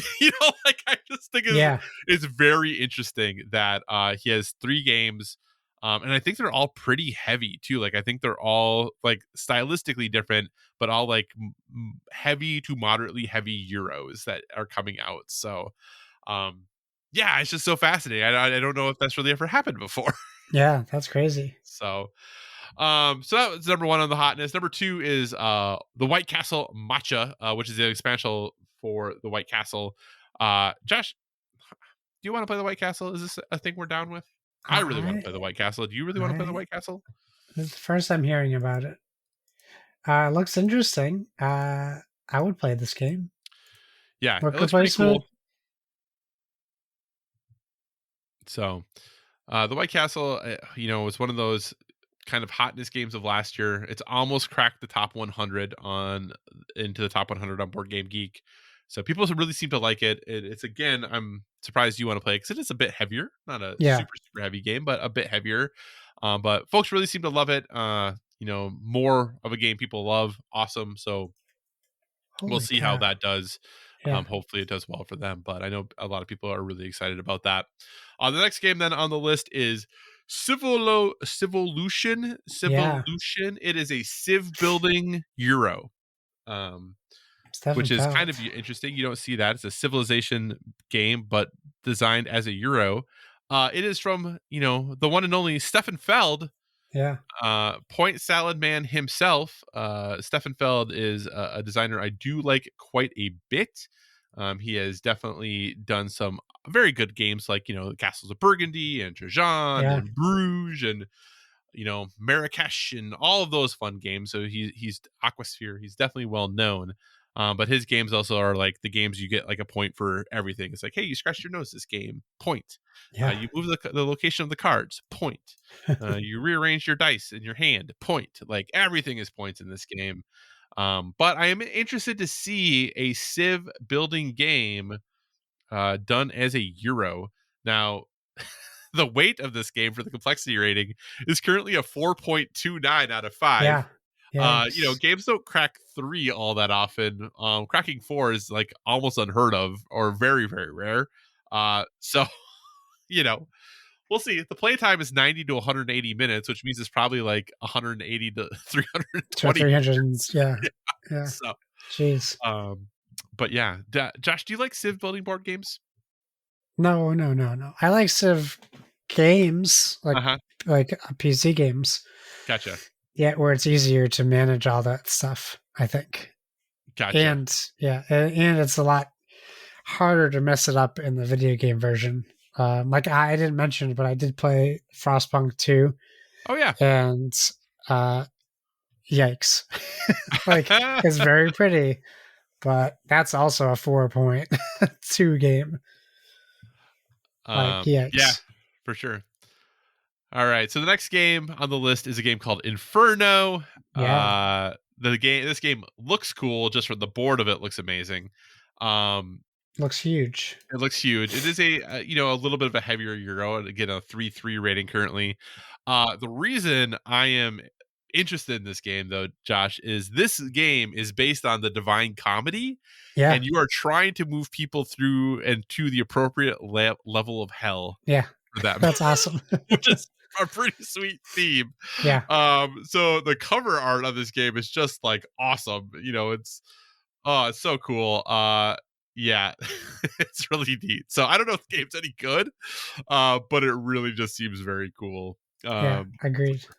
so the next game then is Endeavor Deep Sea. Yeah, Uh, I don't know. This game, I know some people really, really love this game or are really excited about this game. It has just never. It was a really successful Kickstarter, if I recall. I, yeah. it's never really done anything for me. I don't know. Are you interested in Endeavor, Josh? Yeah, I like the theme. I look at this game; it has like the world's tiniest cards. That's Yeah, already an immediate turnoff for me for board games. Like tiny cards, just like make games so like. I got mad, like legitimately mad when I saw that the new Everdell Kickstarter adds larger size cards, yeah, and I'm like, "You guys doing this now? Now you're yeah, adding larger size cards? I'm not yeah, fixing that now." yeah. Like that's infuriating. So just yeah, sorry to Endeavor. Next on the list then is Arcs, the newest game from Cole Wehrle and Leader Games. Yeah, The very stylistic leader art that Kyle Farron is known for, and then Cole Wehrle doing his, Cole Wehrle stuff of really heavy, really unique, really thoughtful games. I here's my thing of what I've decided about Leader Games. Um, I It's not that I don't like them. I wish I liked them more than I do because I think it would sure. make me a cooler person. I get you. You want to? I see what you're saying. You know what I'm saying? Like, I feel like you have to be like really cool to like their games, and I just don't think I'm cool enough. Like, No, I I don't think, know that. I think you're trying to say like Leader Games is the Portland of board games. I mean, it kind of is. They are kind of like the Yeah, poor. I think they kind of are. Yeah, yeah. I'm I just think not that's what you cool mean. enough. I mean, they're in St. Paul, But Minnesota, the but other than argument that, is that Portland isn't cool though. They think they're cool. That's what it is. So oh, but I'm no, not saying the leader isn't cool, but they're not quite. I don't think that they're quite cool the way you're cool enough to like leader oh, games. thank you. All right, so next on the list, we'll just do a couple more and then we'll move on. Next on the list is Daitoshi. Continuing the theme of heavy Euro games. Imagine that at Essen, heavy Euro games are Yeah, what people are most interested in. This is from designer Danny Garcia, who did like Barcelona and Arborea, Windmill Valley, which also came out this year that people really love. Again, another heavy Euro game where you're doing the power of steam to do business and expand your factory in the big city. Uh, 375 rating, huge table presence yeah. again as far as this game goes. Josh, I feel like maybe like if you're ever going to go to have the opportunity to go to a convention like Essen. I don't know if most of these games are going to be up your I alley. wouldn't know. I would not be playing any of these games. Uh, so I'm interested in this. Devere has been kind of one of those, who's the publisher, has been one of those companies who's kind of really, as of late, established themselves, because they also did the White Castle. Yeah. People are really liking Devere games as of late, and I think the combination of Danny Garcia plus Devere for this has people pretty excited. Next on the list then is Galactic Cruise. This game has been kicking around for a while. Again, another Kickstarter game that I still see advertisements on like my Instagram and stuff for this game like all the time. Yeah. Um, but basically, you're building and launching ships to send people on a vacation in space. Another really heavy Euro style Yeah. game, 388. I'm assuming, Josh, this is a pass for you as well. Yeah, I think I saw like Tom Vessel looking at this, and I was like, "That's this. It's just too much. Why do these games exist?" Well, Josh, maybe here's a game for you. This is Cities by No, it doesn't look good at all. why? It's Steve Finn and Phil Walker Harding. I know. It's a 2.0. It looks It's a so cheap. 2.0 game. You like Dr. It Finn, looks right? so cheap. But it's Dr. Steve Finn. I do like Dr. Finn. Yeah, he's a very nice man. He is a very nice man. So we'll stop here, but Cities is that the next game on the hotness list there. And really, I think the first like quote unquote light game that's Yeah. on here. So, but as Stephen games usually go, and this is actually another Devere game if I recall. Yes, it Um, is. Yeah. a lighter city building game that Stephen games usually are almost not quite the same, but I equate them a lot to like Emerson Matsuuchi's games of Yeah. like really elegant design, just really kind of easy to understand but still some thoughtful decisions to make. So yeah, and I think most of his games tend to fall into that. I tend to kind of prefer Emerson's games overall to Dr. Steve Finn's Yeah. games, but I think Dr. Steve Finn still designs great games overall. So you just don't like it because you think it looks ugly? No, no. I mean, I'll play it. I mean, I'll play it because of who's making it. Uh, and I think you're right. Like his games, he's also one of those designers where, like, if you've played two of his games, you know how his games are played. Yeah. So, I and am that can be good or bad depending on if you like that type of game. Emerson's a little bit more varied, I think. sure. Yeah. But I would agree. Steven is like set collecting and like stuff like that, and I think all of his games fit that. Yeah, I mean, this is a co-design with Phil Walker Harding. Phil Walker Harding, obviously a very well-known Sushi Go, Baron Park, Gizmos, Yeah, Super Mega Lucky Box, all that good stuff. So obviously very well-known designer as well. So I think the two of them teaming up for this is going to definitely be interesting. So, yeah, but yeah, so like I said, that's kind of a few of the games that have climbed to the top of the hotness list. For of the 1,200 plus games yeah, that are going to be at Essen. So be on the lookout for those. Some of those will be in the United States next year. Some of them will be in the United States in 2 or 3 years. Who knows? Just depends. So, he had a Sky Team expansion in there. oh yeah, there's a Sky Team expansion coming. Turbulence, We'll see. and I then like it. Lord of the Rings Duel. Oh man, that Lord of the Rings. Oh, that's a good call. That Lord of the Rings duel game. People really do seem very stoked about. Yeah, And I'm actually surprised that's not higher on the list now that you say that. it's pretty high, just not in the top 10. But yeah, it's like top 20, I think, maybe Yeah, that is top something I've heard a 25. lot of people talking about. 2-player Lord of the Rings. Do you want to Yeah, be the good guy, the bad guy? What do you want to do there? And I think too, like the fact that it's going to be probably pretty affordable. yeah, it's like $30, I think, or Yeah, like which will make it 30, $25. something that people really enjoy. But yeah, I think it is basically taking the Seven Wonders dual system ostensibly, Yes, and making it into Lord of the Rings, yeah, which sign me is up. cool. Yeah. Would you rather play as the Fellowship or as Sauron? Who do you want to play as? Who are you rooting for? Oh, I would. Well, I'm not. I don't, that's a complicated question. Uh, In a game I would setting, who like do you to want to play play as? both, but if I honestly, I think it would be. I wouldn't even really have a preference. I would probably defer, because I think that they would both be fun. They both would probably be fun. So yeah. So man, there's so many games on here that now that I scroll down further that I'm also really interested in. Goodness gracious.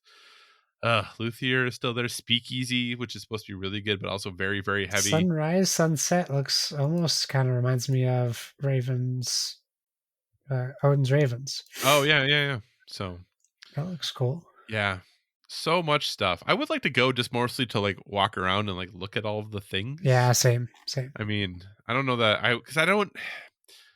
I think it'd be really challenging to go there and buy things and then have to ship it back to the United States. Like that doesn't seem super awesome.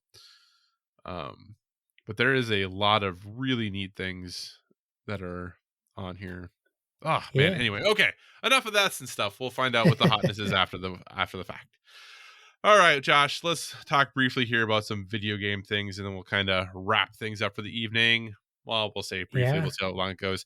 First off, Assassin's Creed Shadows, Josh, was delayed to February 2025. This came on top of news from Tom Henderson, who had said that, hey, you know, I don't remember if it's him who broke that. They just kind of Ubisoft canceled their live stream for Tokyo Game Show. They weren't going to do anything. And then Tom Henderson's like, yo, like all press previews have also been canceled. And then, that basically a day or two after that, Ubisoft came out and delayed the game from November 12th, 2024 to February 14th, 2025. This on top of, them coming out, Ubisoft coming out and saying like, hey, Star Wars Outlaws was a little softer than we thought it was going to be. Yeah. Their board is now starting an investigation into kind of the operations of Ubisoft and how that is working. It's no secret that I was really looking forward to Assassin's Creed Shadows. I'm a huge Assassin's Creed fan overall, however basic that may make me. I love it, so I was very stoked about this game coming out in November. But now I have to wait till February, till basically Valentine's Day. Josh, what were your thoughts on hearing this delay? Does this worry you at all for the quality of the game? What are your thoughts on this delay of Assassin's Creed Shadows? Any Assassin's Creed game that is given more time is that's good. That's a good thing. Give Assassin's Creed games more time, as much time as they need. There's plenty to go around. There's already this jumbled up Assassin's Creed timeline that we're about to have to deal with for the next 4 years. So give all those games a little bit more time. Agreed. I was obviously disappointed just in the sense that like, hey, I was really looking to play You forward thought to you'd be playing playing it, yeah.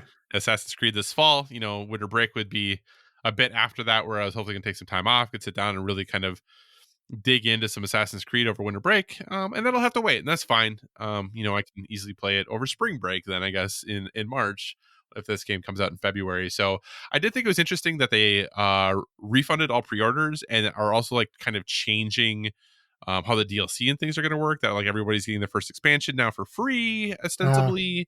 So some changes there, so we'll see how it all works. Supposedly the game is fully is feature complete. That is just polish at this point, supposedly. So, which one would hope, if it was supposed to come out in November, that it would definitely be out at that point. But it sounds like maybe they need a bit more time, especially for a game that's that size. So, all right then. For our last topic, we'll just go to this then, and we'll call it good. In conjunction with the Tokyo Game Show, PlayStation did do a state of play here recently. Not, they announced the PlayStation 5 Pro and all that other stuff. We're not going to really talk about that, whatever. But we're just going to talk a little bit about that state of play, just because it did kind of feature mostly things that are coming rest of this year, early next year. Josh, A, did you watch the state of play? B, if you did, what did you think of it as far as like good, bad, not so good? Or B, if you did not watch it, why not? I did watch it. Okay. My thoughts were mostly good, although it did take a little while to get going. Yeah. So rough start, and I really just kind of wish they would abandon PSVR at this point. I do love that you're like, rough start. It started with Astro Bot, and then you're like, well I know you mean after that, but yeah. Yeah, it started with Astro Bot, but it wasn't. It was for a game that's been out for a week and a half already. Right. So, yeah. But overall, I think it was a good show. But yeah, I was like, at the beginning, I was like, oh, this is gonna be a rough one. Yeah, but it did pick up a little bit. Yeah, so I guess my feelings are mostly the same. Like, I thought it was fine.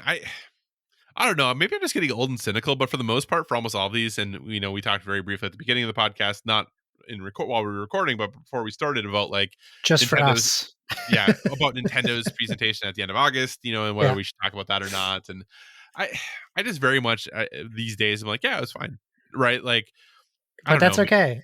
It was fine is okay. yeah, It's actually good that it's because that makes when it's good, that makes it good.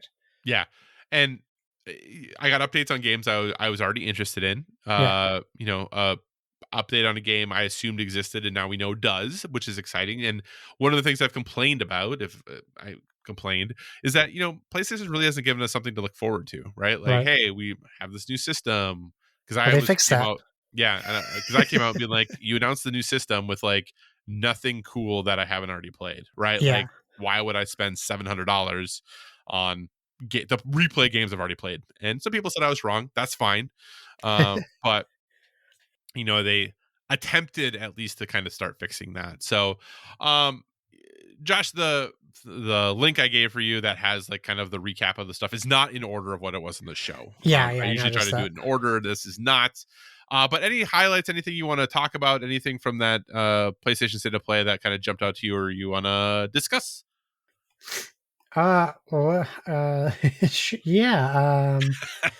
Uh, what would I want to talk about? Well, I would say I'm really not thrilled about this TMNT art style they've chosen for the new for Mona Lisa and Oh, Mondo really? Gecko. It just looks so bad and very like I don't know. I don't know Mona Lisa. That wasn't part of. Yeah. I know Mondo Gecko from the toys and stuff, and I don't know why the art style is just bothering me. You're not down with that Otherwise, art style? more characters, that's good. So I'll take that. Um, is there anything I want to talk about? I don't understand why we need a remaster of Legacy of Kain. Uh, Really? because the remaster doesn't look great. I already know I have a fondness for these games, Okay. but I also know they're unplayable now because of that's a lot of whatever happened with PlayStation 1 generation games. Yeah. They just are unplayable on emulators. Like I dare anyone to play Jumpin' Jazz Jackrabbit, whatever the heck it's called. Um, I just combined two games. I combined Jazzy Jackrabbit and Jumpin' Jack Flash, and now a movie. I don't know why we need this remaster, but I'm excited for people who want to play it. I just don't think it looks great. I think it looks terrible.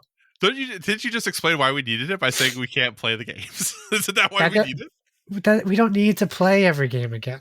No, it Okay. doesn't mean that. No, Well, that's reasonable. I can. yeah, we don't Though need to I don't play know if this that. game anymore.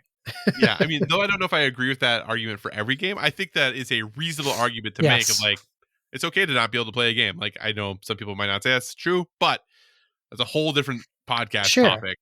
Uh, But like I, Suikoden and Suikoden 2 looks great remastered because of the style of the game it is. right. And that's great. Let people do their RPGs. Like I get it. Let them play Legacy Kain, I guess, but like it's like remastering Turok. Why are you guys doing that? um. So this specific announcement was interesting to me because I'm guessing you've had this happen in life too. Like, I have memories of this game, but I don't know if I've actually played them. Like, I I know what you're know enough talking about. about them to feel like I must have, Yeah. but I don't really actually remember sitting down to play. You know what I'm saying? I think I have your answer. We come from a generation where we rented video games from Yeah. video stores, which means we have played a lot of video games Yeah. and we have not completed a lot of video games. And then, same thing. Like Legacy of Kain, I have a very distinct memory of parts of that game. And I couldn't tell you if it was from the first game or the second game because Right. I have a very like I think I'm picturing the second game when I think of that game with the green background, Right. and I believe it was also on Dreamcast, which is why I'm thinking of it because I probably played it on Dreamcast. Yeah. But yeah, I know exactly what you're saying, and we're unique that way. Not a lot of kids are going to have that anymore. Yeah. So this for me, I know you said that hey, maybe this isn't something that's needed. I'm considering playing this. Because part of me almost wants to play it to just be like, do I remember this? Like, is this a thing I actually experienced, or am I making it up that I experienced it? Because I genuinely don't remember. Like, I think I played it, but I Yeah, genuinely don't remember. And that's what's so weird about it. So I get that. yeah. I get that Uh feeling. so other than not wanting to play the games that and this seems like one of the things that most people are most excited about. So Is it yeah, really? at least Cool. I'm my glad to my be. temperature check. Maybe I'm I'm, wrong. g- I'm glad Um, to be on the outskirts. anything else you that jumped out to you? I thought Hell is Us really uh, caught my attention. Uh huh. I don't really know what it's gonna be. Sorry, cat's getting fed. I'm hoping it looks like it could have Souls like stuff in it, and that doesn't make me thrilled. But the trailer really had me like, oh, looks like an interesting story. I Yeah. really like the art style. It looks really creepy, and then it all is going to hinge on that combat. I think for me. Agreed. Agreed. There. Are you going to be getting that cool new Fortnite controller? I actually do like that controller. If I did play Fortnite, I might consider it, but really, if I'm getting another PlayStation controller, it's going to be an Astro Bot one. Yeah, You know, for sure. I know you're excited about this game, so I'm curious. What'd you think of that Dragon Age Veilguard footage? looks great. I was like, don't show me all this though, please. Why That was did a you show lot. I me was really that? surprised at how much they showed. And I'm like, and it was up front too. So I'm like, you guys are really taking up a lot of time out of this Yeah, presentation. Like, it looks cool. I really wish I didn't know that dragon fight was kind of scripted. I really wish I didn't know that until I experienced it. right. But whatever. Like the combat looks great. So I'm excited for that. Anything Looks good. else, sir? Dynasty Warriors Origins. I'm very excited to get a next gen Dynasty Warriors, see how much it chugs my PlayStation 5 along. Uh, but I'm excited. I will be playing that on not quality mode. Yeah, right. That'll Exactly. be on performance. Yeah.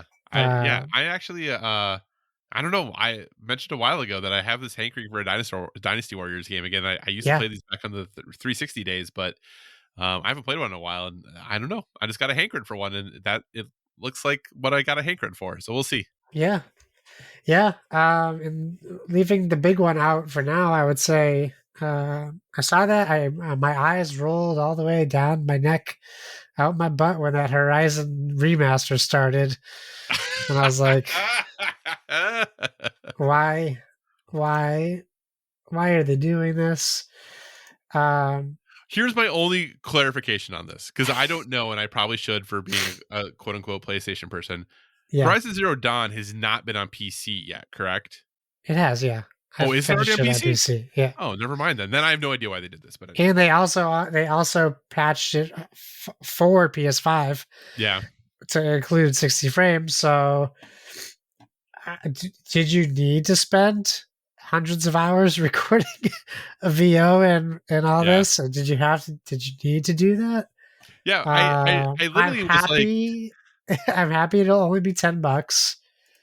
I will spend the $10 to because I just started replaying it again, and I'm not too far in, so I'm not even past improving. oh, So I'll wait until this patch comes out, or this patch. Sorry, yeah, I'll wait till this patch, disguised yeah, as a video game, comes out, that's right. and I'll pay $10 to use the Horizon Forbidden West character model. That's right. That's what they did. They were very explicit. It's the character model from. Okay, great. Well, she's like 8 years older. In she's not 8 years older. She's older in Forbidden West. So they're like, yeah, we'll just make her look older for the whole first game. Okay, that's fine with me. I'll do it. Yeah. I literally thought they were like being like, well, we're gonna release it on PC now. And I was like, well, Right. yeah, that makes sense. Then might as well just like put it on Yeah. PS5 too. Like, sure, why not give it the extra bells and whistles? I didn't realize it's already on PC. It's already on PC. Yeah. It's very possible we've talked about that and I just forgot. Oh yeah, and we definitely talked about it for sure. Okay, cool. Oh man. Yeah. Yeah, and then the what? The big. Let me blow my nose while you talk about the big one. Well, I'm going to actually pivot very briefly and talk about a couple other things, and we'll talk about the big one. So the Lake House, the Alan Wake 2 expansion. Obviously, I'm a huge fan of Remedy in general. Even though it seems like we're hearing more and more that Remedy is not very successful with That's selling their about right. games, which is so sad. So I'm looking forward to that. I don't know if I'll get to it anytime soon, but I'm excited about it. That's the cabin from Control, right? I believe. Well, I mean, Because from in the trailer there was like the Department of Control signs yeah, all but I over. think it's also the cabin from like the original Alan Wake. Okay, all right, I I think, get you. or I assume. Because I'm trying to think of that hotel in Control that you go to. Oh, right. Yeah, and I'm wondering if it's the same. I think that is. I feel like, and maybe I'm wrong, and I'm sure some lore person could tell us very clearly, but I feel like that. I've always kind of pictured Oh, that hotel is like on it the wouldn't like be the a house, cabin or right? It would something. be the Yeah, hotel, right? but anyway, um, but yeah, I always pictured that hotel was on the same lake, but maybe it's not. Gotcha. But so I really want to like play a Monster Hunter game sometime. And Monster Hunter Wilds is like I was like, oh, maybe this will be the one, especially since it's coming out in February. But now Assassin's Creed's coming out in February. But I maybe I misheard it, and I know I shouldn't care about this, but The I feel like meows. no, I feel like in that trailer they talked about like one of the monsters being like the last of its kind, and I'm like, are you gonna go kill the thing that's the last of its kind? Like Well, that's yeah, what you're gonna go, and maybe they don't. But I was like, is this really what we're doing? Like that's they're what this. monsters. They're not cute They're animal just chilling, hunters. living their lives. Like who are they bothering? They're just out in their environment. It's like I don't people getting. know. It's like They people might be building their killing house. people. It's like people building their house in a forest and then getting mad that there's deer that eat their vegetables. It's like, yeah, imagine that. You built Well, your house in a forest. a deer doesn't tear your house down and eat your children. Well, well, then maybe you should still. Maybe the deer should. Maybe you would build your house there then. So Okay, well, yeah. I mean, I would be anyway, if it upset is the if a last of deer its ate my kind and you're children. going to kill it, I'm sad about that. You should just leave that monster alone and let it live its life. Um, the good news, though, about Assassin's Creed Shadows being delayed is that now I can play Lego Horizon Adventures on November 14th and not care. Because I'm still looking forward to that game more than I should be. I don't know. I think Yeah, I think I you know are looking forward to too much. you rolled your eyes about about the remaster, and I rolled my eyes about how much I was laughing at Horizon Adventures because I was like, I should not think this, I should not enjoy this as much as I am. But all right, so then obviously the big news, we got the announcement of the sequel, not really sequel, the next game in the Ghost series is the Ghost of Yotai. Which is coming out next year on PlayStation 5. New protagonist, new story, new region of Japan. Josh, what were your thoughts on seeing the Ghost of Yotai? I was shocked. Took my breath away. I didn't know this was coming, and it looked. I knew right away what it was.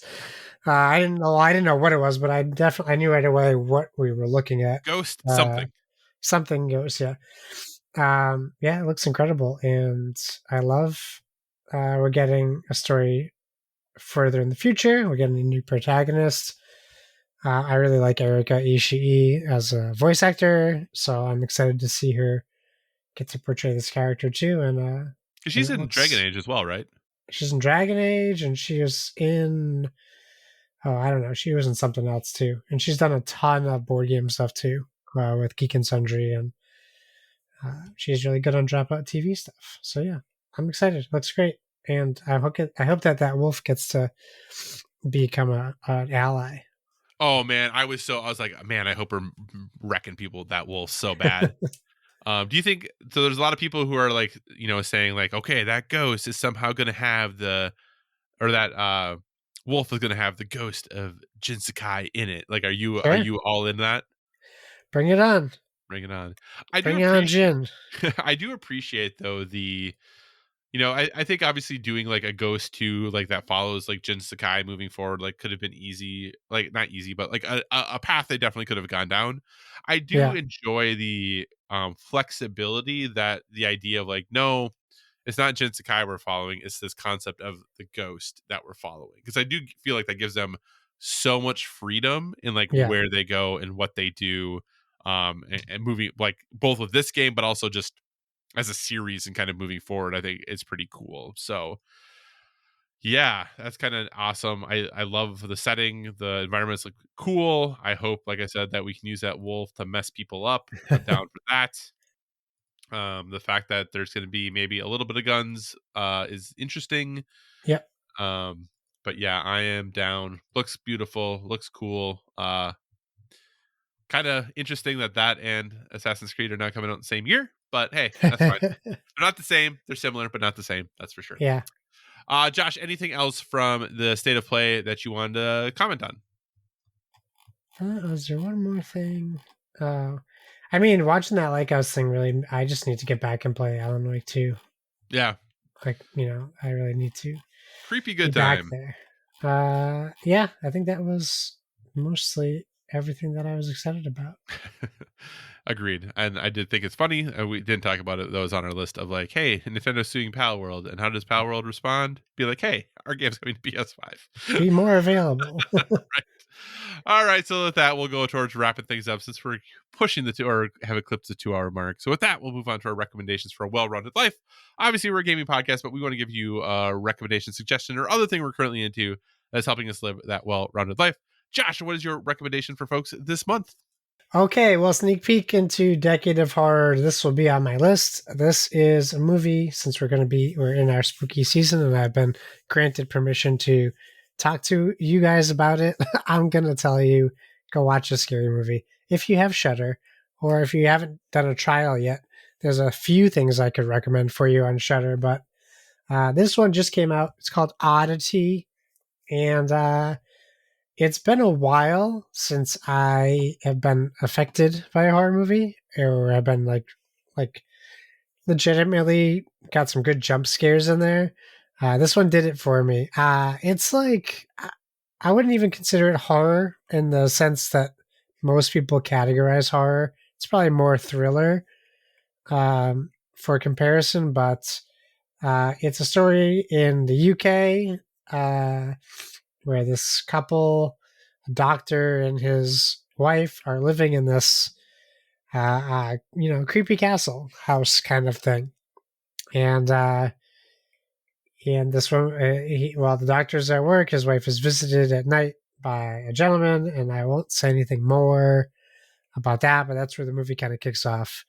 Probably not in the way people are going to guess or expect, but sufficiently creepy and scary if you don't like being in a house alone in the dark kind of movies. This definitely falls into that category as well. Also, the kind of like, why would you be doing that?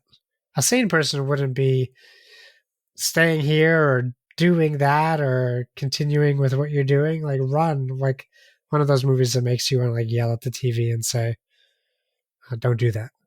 That's probably bad for your health. But it was very good. Very, very spooky. And I see that you can also get it with a AMC Plus free trial. Yes, if you have AMC Plus, I believe it includes Shudder now. So you also have that. You can get that AMC Plus trial through Prime as well, I think. Yes. But it's a great month to get yourself 1 month of Shudder. This is the month to do it if you have any interest. 95% on Rotten Tomatoes for Oddity. Yep. That's pretty good. Okay. All right. Well, that's Oddity on Shudder. From Josh. My recommendations are 2 recommendations, actually. One is going to be a series on Netflix. That is the series Mr. McMahon, which follows Vince McMahon, the owner of the WWF/WWE, and his family. And it's kind of like a docu-series that's just about his life. Now, let me say very briefly. Number 1, if you are a very committed wrestling fan, my guess is that there's going to be nothing in this 5-part docu-series that you don't already know. Okay. So if you are super into wrestling, maybe it's going to be a good recap for you of things that you were already aware of, but I don't necessarily know that this docuseries is for you. If you were someone like me who grew up adoring wrestling, watching wrestling all of the time, was a Hulkamaniac, if you would, as a child, but then fell off of wrestling in the early 90s and really didn't watch it. Post Degeneration X. Like I never like the whole like WCW WWF like battle in the late 90s, early thousands. Oh, Like when you were out before then? yeah, I didn't watch any of that. Oh, None of that. Like when I went to college, like wrestling was huge. All yeah. the people I hung out with watched wrestling. I didn't watch it at all. Oh, So wow. I know like Hulk became a bad guy and blah blah blah. Like I generally know those things, but I Yeah. don't know. Like I don't, and Hollywood Hogan. yeah, who was in which like promotion and like I didn't know any of that stuff. Like, and I Yeah. heard things, through the grapevine about like Owen Hart and like all that stuff. I kind of was peripherally aware of, but that was it, Yeah. right? So watching this though, then when you're kind of just have when you're a lapsed fan like I am, Yeah. actually I think is very interesting, because it definitely gives you more insight into like an understanding of wrestling when I enjoyed it, but then really kind of what has happened since. What Yeah. is also super fascinating about this docu series is this was planned before all of the stuff with it, well, all of the latest stuff with Vince McMahon happened. So Yeah. they actually kind of give a disclaimer at the very beginning that they were actually in progress with their last interview with him when all of the news broke. Oh, wow. So so basically all of the information for the most part is like pre that. Yeah. But there are a lot of things that are very interesting then when you watch them and you're like, When you know what interesting that how he happened. talked about this, but now we know like what happened now. Yeah. So that's pretty interesting. But if you have any connection to wrestling, I think this is worth it. If you don't, I don't know how much this is going to mean to you. I really do think the sweet spot is people who were used to be in wrestling but aren't anymore. I think this is going to be a really good fit, but it is overall a very well done docu series. So, I think if you just like a well done documentary, you might find this interesting. If you are fascinated by people who are potentially egomaniacs, this might be really interesting. If you're interested in how, the idea of like absolute power corrupting absolutely, this might be interesting. So there's a lot here. So I think check it out. At least I do feel that having some at least knowledge and connection to wrestling is helpful. But I think, like I said, if you are super, super connected, my guess is that there's going to be nothing new here for you. But overall, I really enjoyed it. I watched it really fast for it being like a 5-hour thing. I mean, I'm done with it already. It just came out like a week ago. So pretty good. That's Mr. McMahon on Netflix. The other thing is a band. This is a band that I feel like I'm actually remotely on the edge of. I think they released their first song in April or May of this year. Okay. And this is the band they're called House of Protection. Okay. They are former members of the band Fever 333 that left like a year and a half ago, the drummer and the guitarist, and they have now formed their own little duo and they're doing some interesting stuff. It is definitely a bit heavier. It's not super, super heavy, but you do have to kind of listen to, hardcore, metalcore, rapcore type stuff probably to enjoy it. But if you're looking for maybe a band that's kind of doing some interesting, unique things, is very visual with their music videos, is kind of taking maybe a bit of a different approach. I think House of Protection is an easy listen. Their kind of biggest song is a song called Pulling Teeth. The video for that just came out like a month ago. And that has like 380 some thousand views. But their older stuff that came out, back in like April, May is like 20, 30, 40,000. So quite a bit smaller, but, check it out. I'm really enjoying it. They kind of got into my rotation really quickly. So House of Protection, check them out if you're kind of into that style of music. So with that, Josh, what do you say we wrap this show up? Sure thing. Thanks for joining us, everyone. In addition to finding us on Twitter and Instagram, oh boy, X and Instagram. Twitter's dead, right? X is Sure. dead. Is X dead Yeah. also? We're at Board with VG. You can find us on Facebook at facebook.com/Board with VG. So feel free to give us a 5-star rating over there. Also, if you want to communicate in the more long form, or you're just not feeling social media, please feel free to email us at boardwithvg@gmail.com. When we post, I'll say I'll start posting again soon. We do try to tag our stuff with hashtag boardwithvg, so you can search it and see what we're doing. So if you post your board games, do the same thing. Hashtag boardwithvg, so we can see what you're playing. And in whatever podcast service you're listening to us on, we encourage you to give us a stellar rating. That is whether you're downloading us from the Dice Tower Network feed or our very own standalone Board with Video Games feed. You can find me on Xbox Live, PlayStation Network, Steam, etc. at Why So Serious. That's SIRRIUS. Kyle, where can people find you? So you can find me on all the usual places: Twitter, Instagram, PlayStation Network, Xbox Live, Board Game Geek, all at Cyclocross, CYCOCROSS. As always, if you have suggestions for future topics, be sure to reach out to us on the social media because we want to talk about what you want to hear about. Remember, next month, top 10 board games of all time. But until then, pressure. For sure. Yeah. Pressure. Under pressure. And remember, everyone, whether it be board games or video games, never stop gaming.